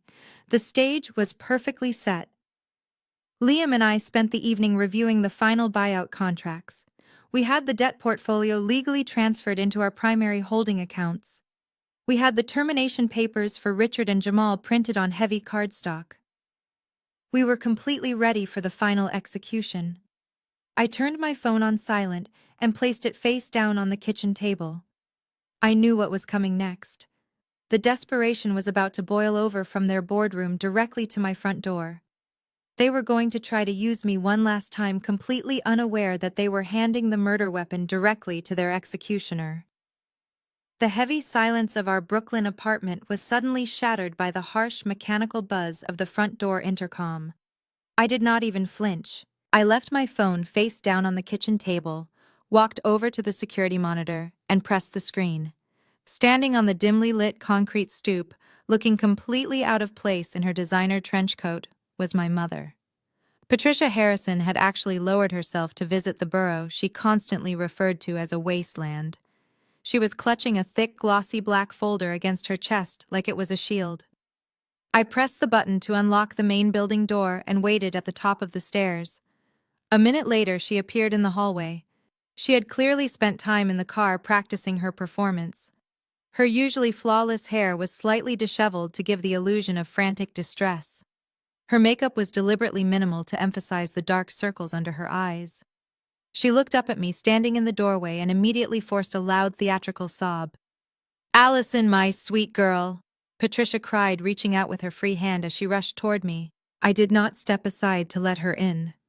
I simply stood exactly where I was, completely blocking the entrance to our apartment. I crossed my arms over my chest and stared at her. My expression was a brick wall. The sudden lack of an emotional response from me caused her to falter for a fraction of a second, but she quickly recovered and pushed forward with her script. "Please, Allison, you have to listen to me," she pleaded, her voice trembling with manufactured grief. "I know we have had our differences. I know your father and I handled the wedding poorly, but we were just so stressed with the company. You know how Richard gets when his legacy is threatened. But underneath it all, I have always loved you. You are my daughter, my firstborn. I never stopped loving you." It was a masterclass in narcissistic manipulation.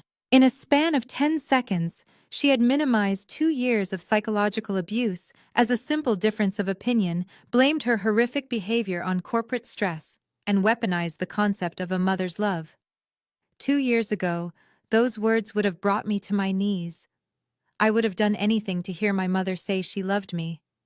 But standing there, at 35 years old, having built a multi-million-dollar empire from scratch, I felt absolutely nothing. It was like watching a bad actress forget her lines in a high school play. "What is in the folder, Mother?" I asked, keeping my voice perfectly flat. She sniffled, dabbing at her dry eyes with a tissue. She held out the glossy black folder. Her hands were genuinely shaking, but not out of sorrow. She was shaking with sheer terror because her wealthy lifestyle was hours away from completely evaporating. "It is the pitch deck," she whispered urgently. "Your father's presentation for the Apex Solutions Executive Board tomorrow morning. Allison, they are trying to buy us out for 10 cents on the dollar. If Richard does not get this exact proposal directly in front of the CEO, before the meeting starts, the board of directors is going to force him to sign the initial offer. We will lose everything, the house, the cars, your father's pension, everything." "And why exactly did you bring it to Brooklyn?" I asked, feigning complete ignorance. Patricia leaned in close, lowering her voice, as if she were sharing a sacred secret. "Brittany told me you are working at Apex now. She saw your profile online. Allison, this is a sign. This is our family getting a second chance. I need you to take this folder into work with you tomorrow morning. Use your employee key card to get up to the executive floor and slip this right onto the CEO's desk before he arrives. You do not even have to talk to him. Just make sure it is the first thing he sees." I looked at the glossy folder and then looked back up into her eyes. The absolute delusion was staggering. She genuinely believed I was a low-level secretary. She was asking me to risk my imaginary minimum wage job, to break corporate protocol, bypass security, and illegally tamper with executive documents just to save the father who had publicly disowned me. She thought my desperation for her fake love would override my basic sense of self-preservation. "Let me get this straight," I said, my voice dropping to a dangerous, icy whisper. "For 2 years you pretended I did not exist. You watched your husband blacklist me from Wall Street. You watched Jamal spill coffee on me in a grocery store. You laughed with Brittany while she mocked my clothes at a charity gala. You let Jamal file a fake lawsuit to steal grandmother's house from me. But now, because you are about to lose your mansion, I am suddenly your sweet girl again." Patricia's face hardened instantly. The fake tears completely vanished, replaced by a sharp defensive glare. "Family is family, Allison." She snapped, her true colors bleeding through the performance. "You owe us. We gave you a privileged life. You are going to let your own father go bankrupt out of spite." "No, mother," I said, stepping back and placing my hand on the doorknob. "Richard is going bankrupt because he is an arrogant dinosaur who refused to adapt. Jamal is going down because he committed corporate fraud. And you are going down because you enabled all of it. I do not do favors for strangers, and I certainly do not do favors for people who threw me away like trash." I slammed the heavy wooden door shut right in her face. The sharp crack of the deadbolt sliding into place echoed through the apartment. I stood there for a moment, listening. I heard her scream a vicious curse word, followed by the sound of her expensive heels angrily stomping down the stairwell. I walked back into the kitchen and sat down next to Liam. He poured me a fresh glass of water and kissed the side of my head. He did not ask how it went. The loud slam of the door had communicated everything, but the night was not quite over. Exactly 10 minutes later, the phone I had left face down on the table began to buzz violently. I flipped it over. The screen illuminated with a string of incoming text messages from Jamal.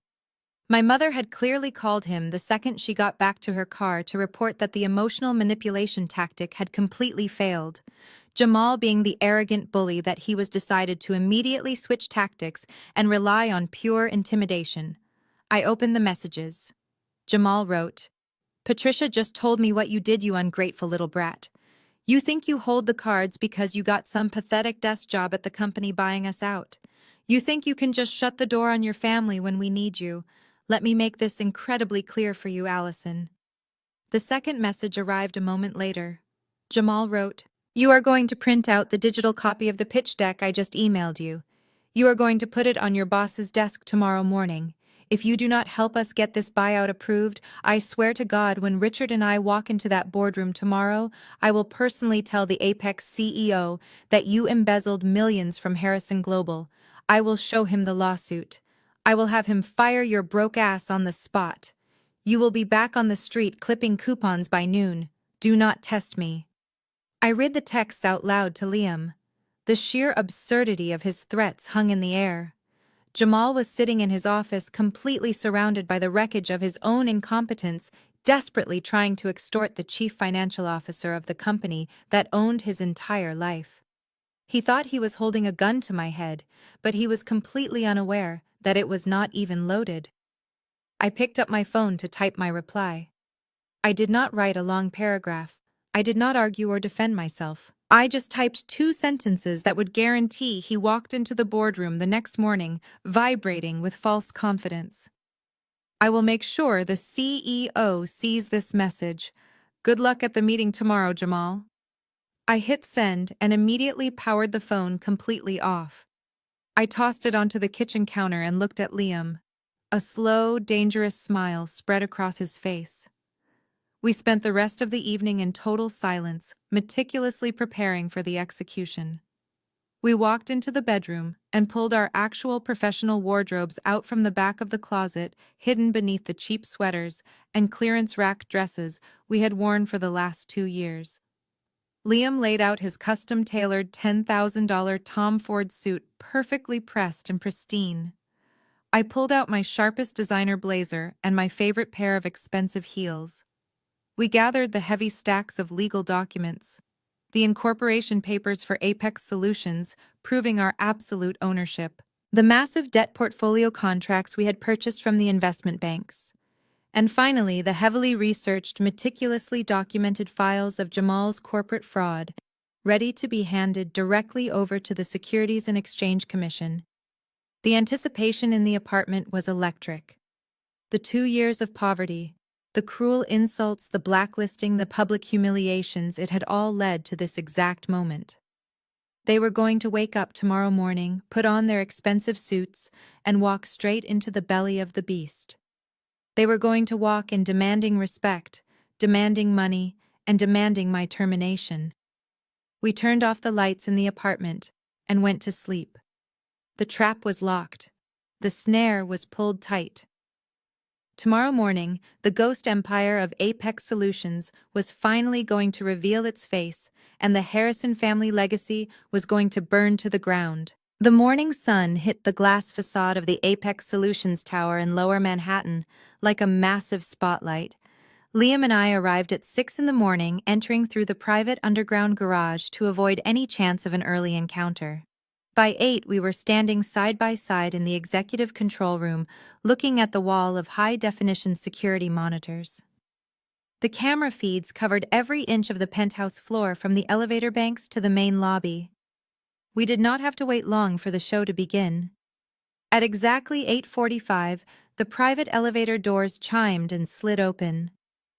Out stepped the Harrison family, looking like a funeral procession, desperately trying to pretend it was a victory parade. My father, Richard, led the group wearing his signature bespoke charcoal suit, but his usual commanding stride was completely gone. His shoulders were stiff and his face was drawn tight with exhaustion. Right behind him was Jamal, constantly wiping his forehead with a folded silk handkerchief. The custom suit Jamal wore suddenly looked far too big for him, as if the stress of his impending arrest had physically shrunk his frame. My mother, Patricia, and my sister Brittany trailed closely behind them, gripping their designer handbags tightly against their chests like life preservers. I watched the monitor as they approached the front reception desk. Even standing on the absolute precipice of total bankruptcy, they simply could not suppress their deep-seated arrogance. Our lead receptionist, a brilliant young woman named Hannah, smiled politely and asked for their names to check them into the visitor log. Instead of answering respectfully, Jamal actually snapped his fingers at her. He leaned his weight over the curved marble desk and demanded that she immediately bring them 4 black coffees. He then arrogantly instructed Hannah to page a low-level data entry clerk named Allison and tell her to come out to the lobby to carry their heavy briefcases. I listened to the live audio feed and felt a cold, sharp smile form on my lips. Hannah, who was perfectly trained and completely unfazed by rude executives, calmly informed them that the administrative assistants were unavailable and directed them toward the boardroom. Brittany loudly scoffed, complaining to my mother about the terrible customer service at tech companies these days. They were so blinded by their own toxic entitlement that they did not even notice the sheer scale of the operation surrounding them. Apex Solutions was not some tiny startup in a rented office space. We occupied the top 3 floors of a prime commercial skyscraper. It was a fortress of glass steel and cutting-edge technology that made the Harrison Global headquarters look like a dusty relic from the past. Hannah escorted them down the wide hallway and ushered them into the primary executive boardroom. The room was deliberately designed to be intimidating. It featured panoramic floor-to-ceiling windows overlooking the entire New York skyline, and a massive, seamless mahogany conference table equipped with integrated holographic data displays. It was a room built for apex predators. The heavy glass doors slid shut, leaving the four of them completely alone inside. I switched the camera feed to the boardroom interior. The exact second the door closed, their arrogant facades completely melted away. Richard immediately slumped into a heavy leather chair, rubbing his temples in a state of sheer, unadulterated panic. Jamal began frantically pulling thick, glossy folders out of his leather briefcase, laying them out across the pristine table. He was arranging the doctored pitch decks, trying to make the presentation look as robust and professional as possible. His hands were visibly shaking. He pulled out his phone, checking his messages over and over again, likely waiting for a confirmation from me that I had successfully smuggled his files onto the CEO's desk. I turned up the volume on the audio feed. "Did she text you back?" Richard asked, his voice rough and incredibly anxious. Jamal shook his head furiously, tapping the screen of his phone. "No, but she better have done exactly what I told her. If that ungrateful brat screws this up for us, I will personally make sure she never works in this city again." Patricia chimed in nervously, adjusting the heavy diamond necklace resting against her collarbone. "She will do it, Richard. She is desperate for our approval. She always has been. Just focus on the pitch. Remember to emphasize the European market expansion. Do not let them see the current quarter deficit." The sheer irony of their conversation echoed through the quiet control room. They were meticulously planning to lie to the Apex CEO, completely unaware that the CEO was standing in the exact next room, listening to every single word they said.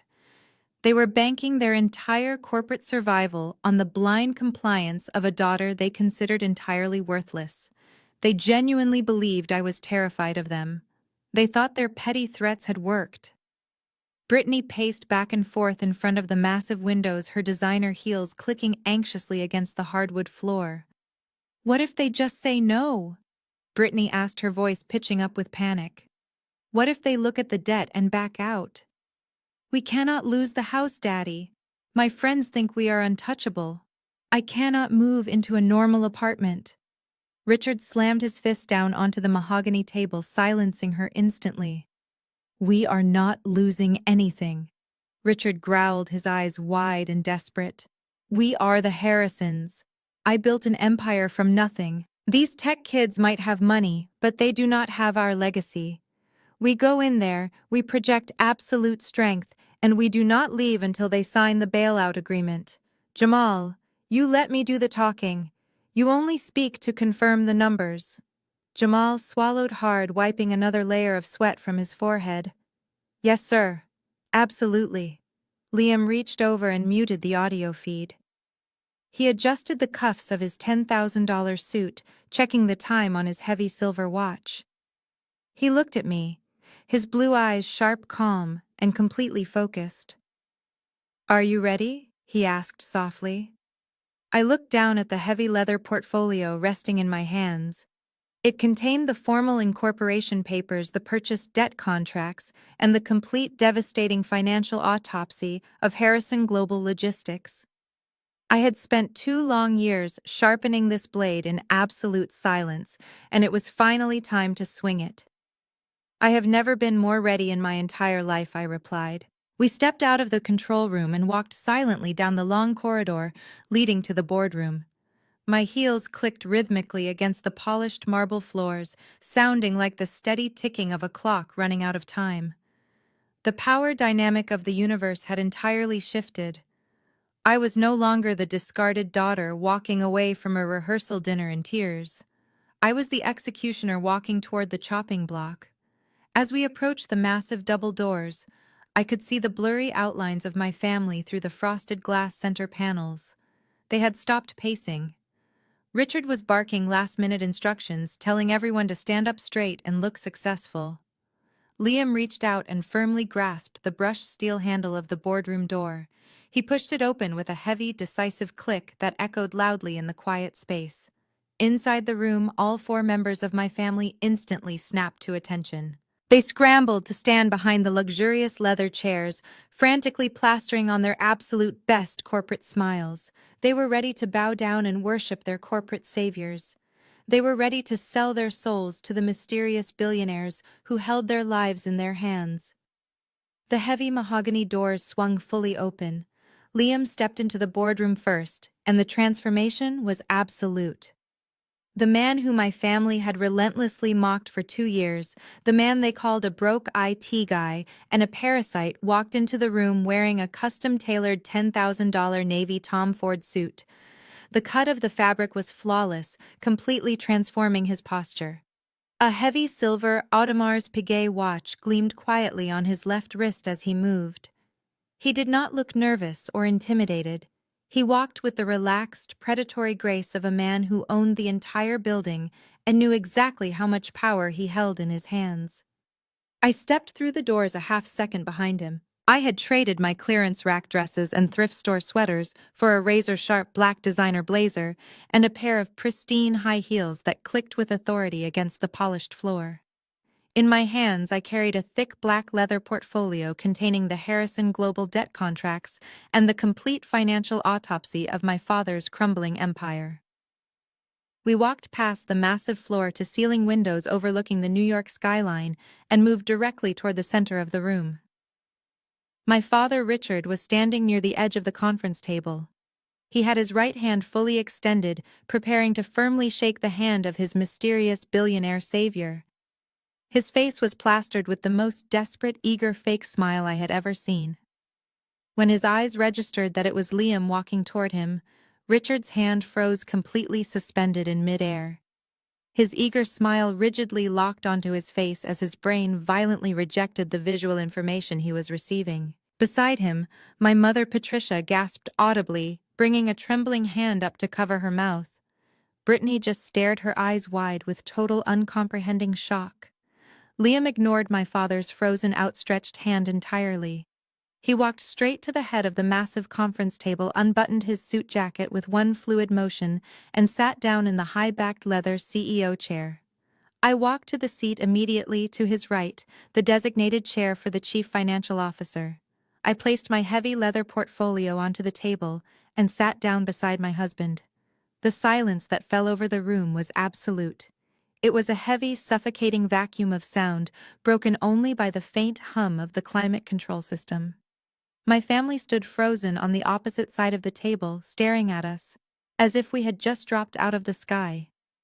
The power dynamic in the room had shifted so violently and so rapidly that they were experiencing literal psychological whiplash. Jamal was the first one to break the silence. His arrogant brain simply could not process the reality of the situation, so his defense mechanism immediately defaulted to denial. He let out a loud, forced laugh that cracked awkwardly in the middle. He leaned forward, placing both of his hands flat on the mahogany table. "All right, very funny," Jamal said, shaking his head. "You guys really got us. Seriously, Allison, did your boss put you up to this? Is this some kind of sick tech startup hazing ritual for the new buyout targets? You come in here dressed up in rented suits to try and rattle us before the real executives arrive." My father snapped out of his trance. His face flushed a dark, dangerous red. The panic he had been feeling all morning was instantly replaced by his familiar, towering rage. He slammed his hand down on the back of his leather chair. "Allison, what is the absolute meaning of this?" Richard yelled, his voice echoing sharply off the glass walls. "You do not work on the executive floor. Get out of those chairs right this second before the CEO walks in and security throws you both out of the building. This is not a game. I am trying to save my company, and I will not let my disgraced daughter ruin this meeting with a childish prank." I did not flinch. I did not raise my voice or shrink back from his anger. I leaned forward, resting my forearms on the cool, polished wood of the conference table. I looked directly into my father's furious eyes and spoke with absolute total calm. "There is no one else coming, Richard," I said smoothly. Jamal scoffed, rolling his eyes. "Cut the crap, Allison. Where is the head of Apex Solutions? We do not have time for this nonsense.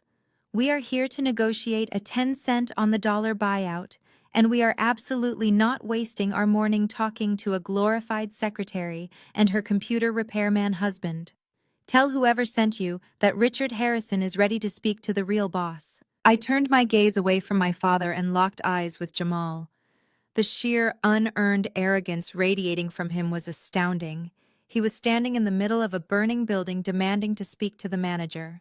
I reached over and unzipped the heavy leather portfolio I had placed on the table. I reached inside and pulled out a thick stack of official legal documents printed on heavy watermarked paper.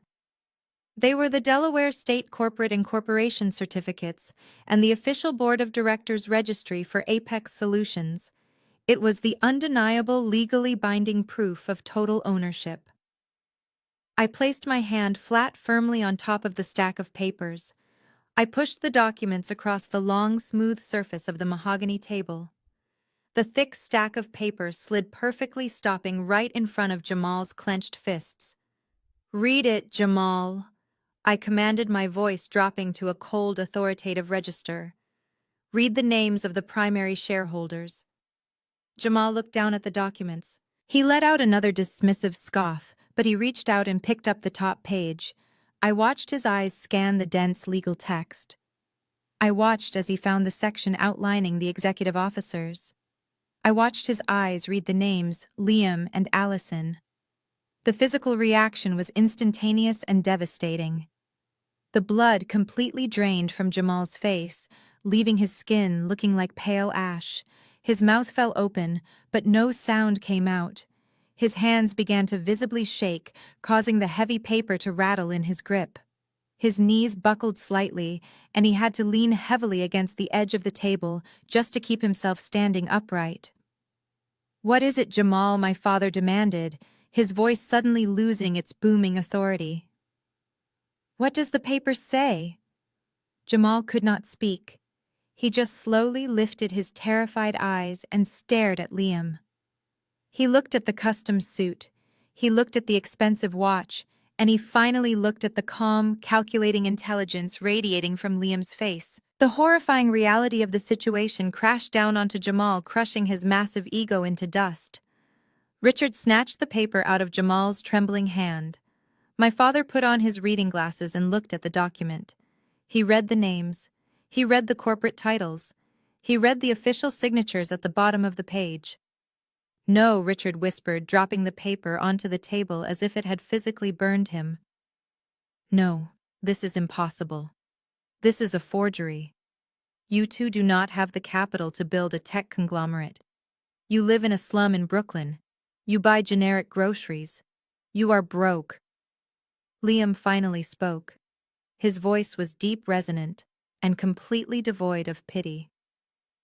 "We lived in a modest apartment because we poured every single dollar of our profit back into the development of the Apex artificial intelligence algorithm," Liam explained calmly. "While you were buying custom sports cars and hosting lavish charity galas to pretend you were wealthy, Allison and I were quietly securing massive government logistics contracts.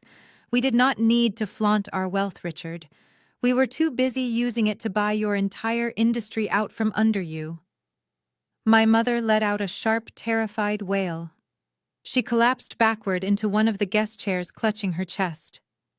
"You are the buyers," Patricia gasped, staring at me with wide, horrified eyes.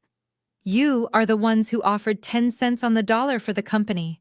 Allison, you are trying to steal your own father's legacy." "I am not stealing anything, Mother," I replied, my voice completely steady. "I am executing a perfectly legal, hostile corporate buyout. You drove Harrison Global into massive unpayable debt because you allowed Jamal to operate with zero oversight. You lost your biggest client because your shipping routes were incredibly outdated and inefficient. You destroyed your own legacy. I am simply the person buying the wreckage." Brittany finally found her voice. Her face was twisted into an ugly mask of panic and rage.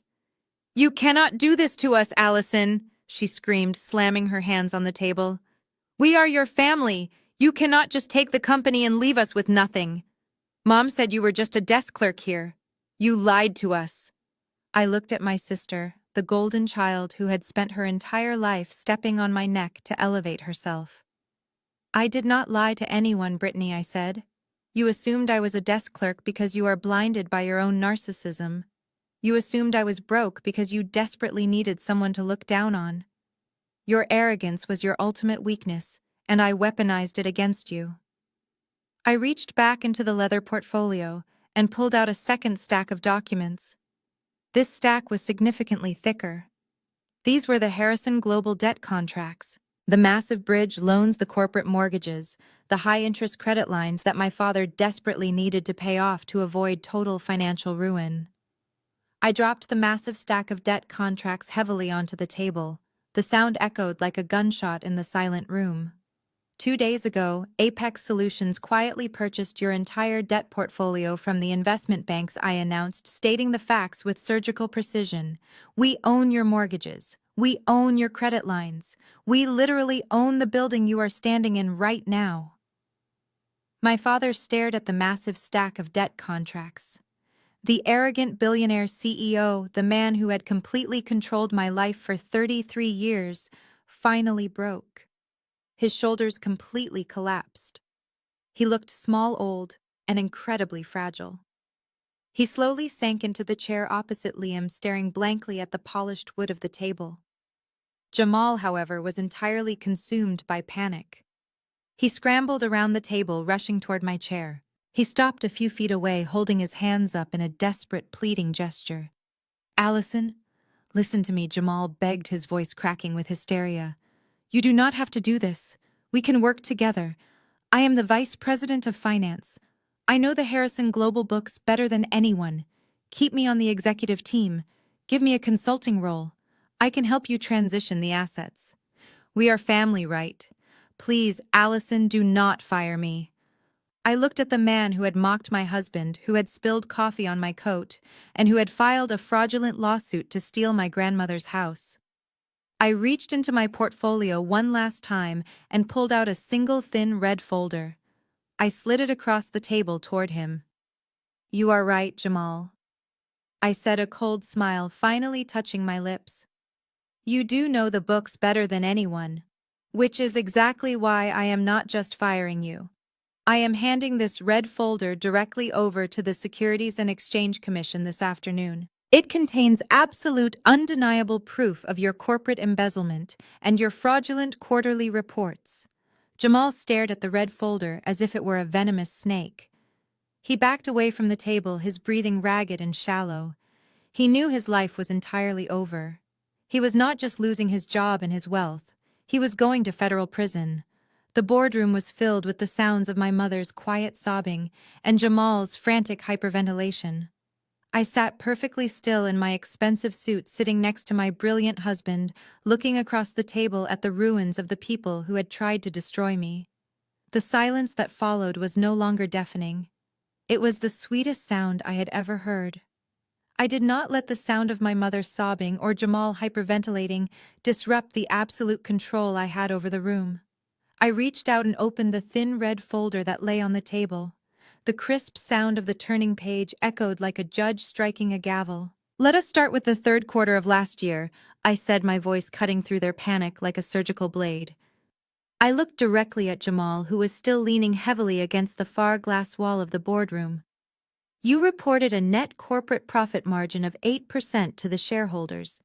But you only achieved that number by illegally transferring millions of dollars in operational liabilities to a series of blind offshore subsidiaries.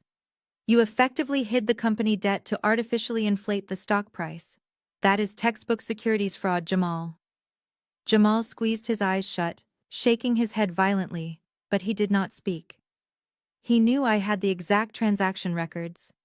I turned to the next page. "Then there is the matter of the European freight expansion," I continued relentlessly.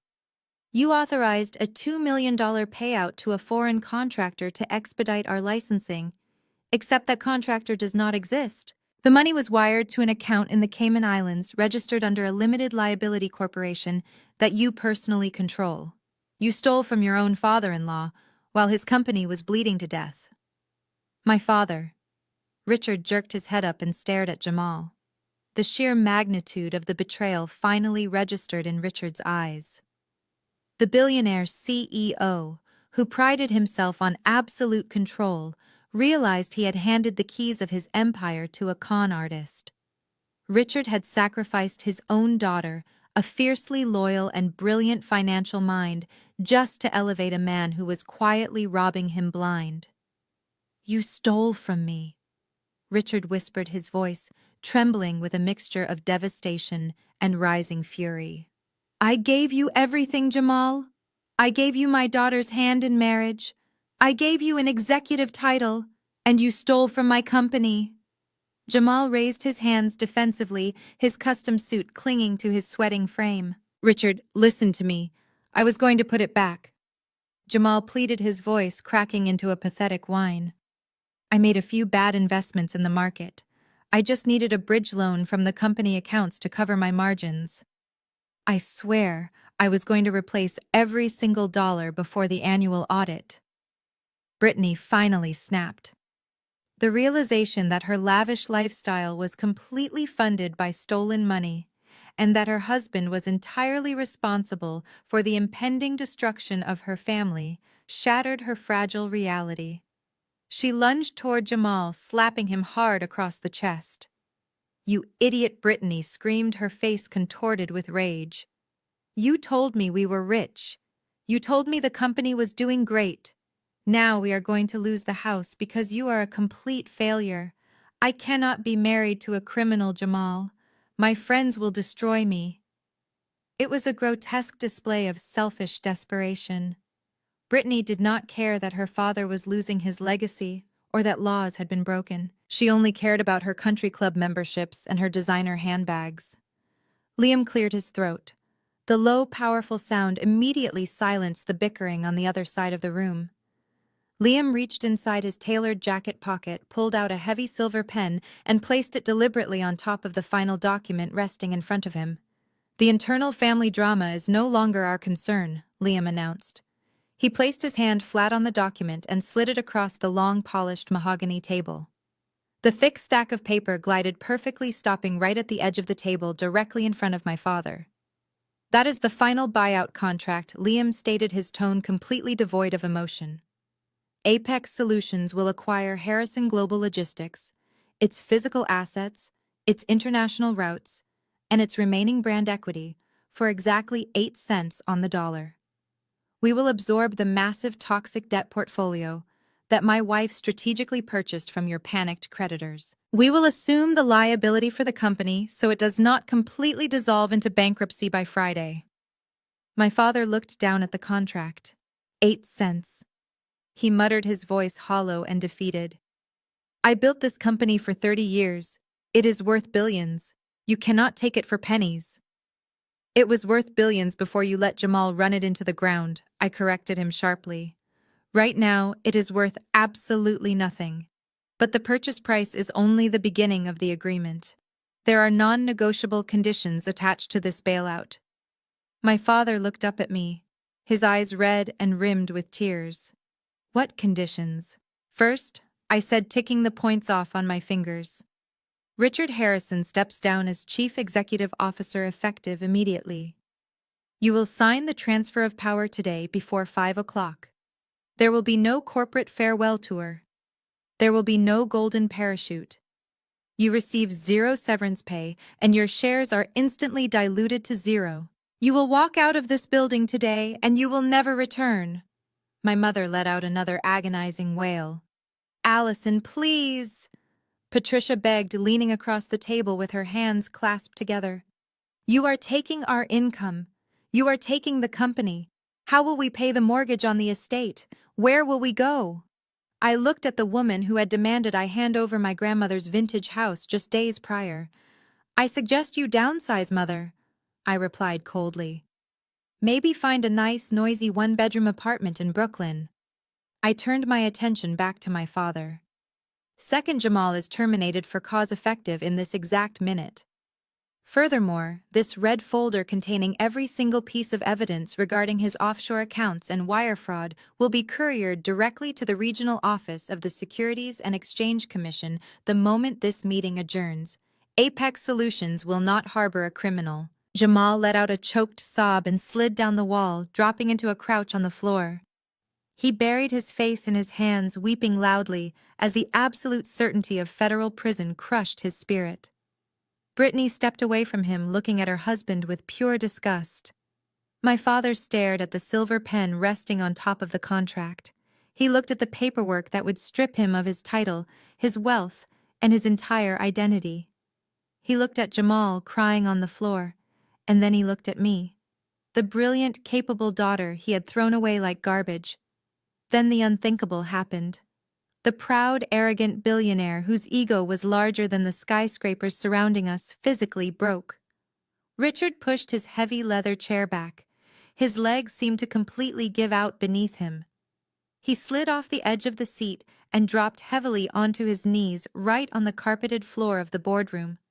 Patricia gasped, reaching out for him, but he ignored her. Richard crawled forward slightly, bridging the gap between us, until he was kneeling directly in front of my chair. He reached up and placed his trembling hands on the mahogany edge of the table. Real tears, thick and heavy, spilled over his eyelashes and ran down his deeply lined face. "Allison, please." Richard wept, his voice breaking into a hoarse, pathetic plea. "I am begging you. Do not do this to me. I know I was wrong. I was blind. I let my pride get the better of me. But I am an old man. This company is all I have. Please, Allison, we are family. We are blood. Give me a consulting position. Give me a small percentage of the shares. Just do not leave me with absolutely nothing." I sat perfectly still in the high-backed corporate chair. I looked down at the man kneeling on the floor. I remembered the night of my rehearsal dinner. I remembered the sound of his crystal champagne flute shattering against the marble floor. I remembered the cold, ruthless look in his eyes when he threw the prenuptial agreement at Liam and told me I was dead to the family. I leaned forward slightly, bringing my face closer to his. I did not feel a single ounce of pity. "You made your choice 2 years ago, Richard," I said, my voice dropping to a harsh, quiet whisper that commanded the entire room. "You chose a fraudulent golden child over your own fiercely loyal daughter.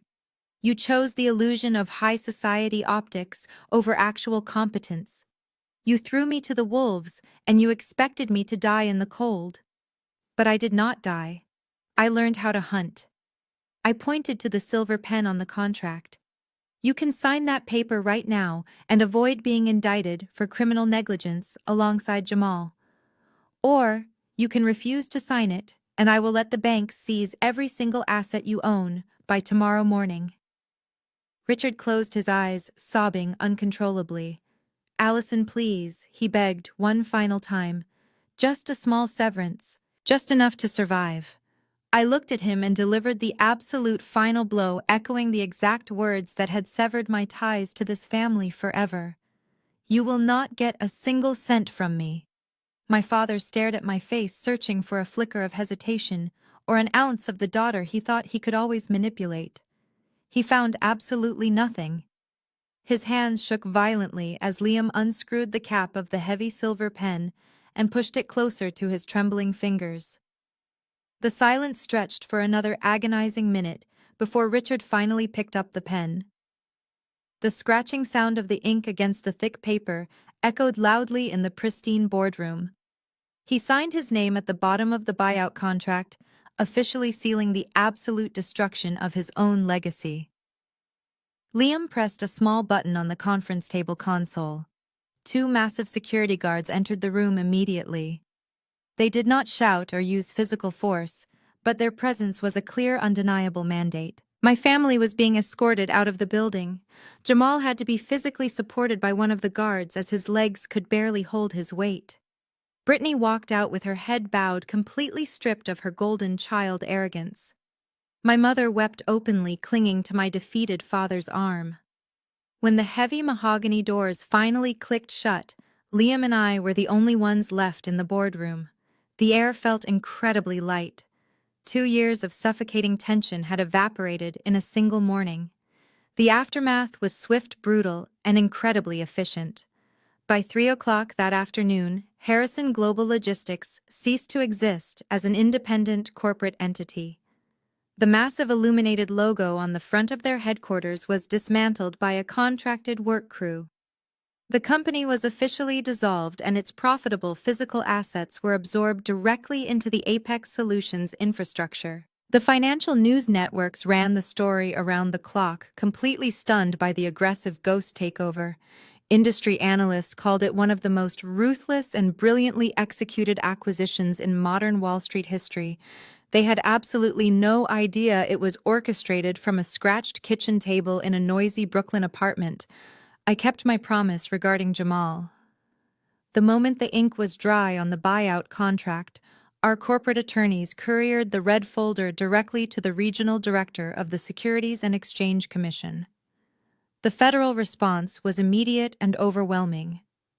2 days later, federal agents walked into the lobby of the luxury high-rise apartment Jamal shared with my sister and escorted him out in handcuffs.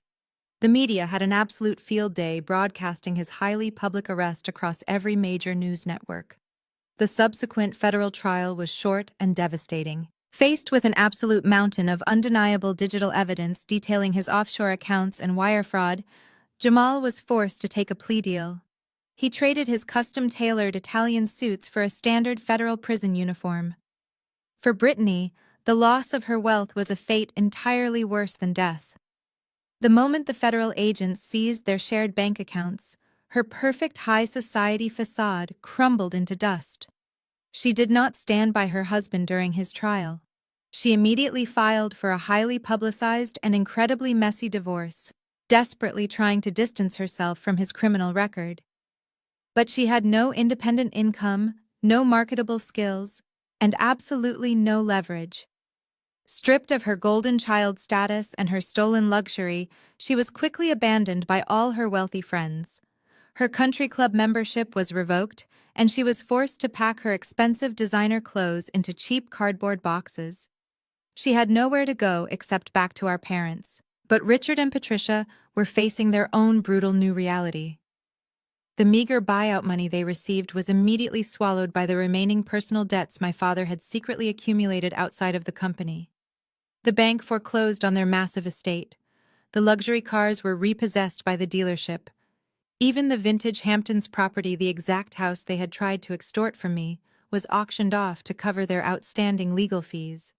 My parents were forced to rent a cramped, downsized 2-bedroom apartment on the outskirts of the city. Brittany moved into their tiny guest room.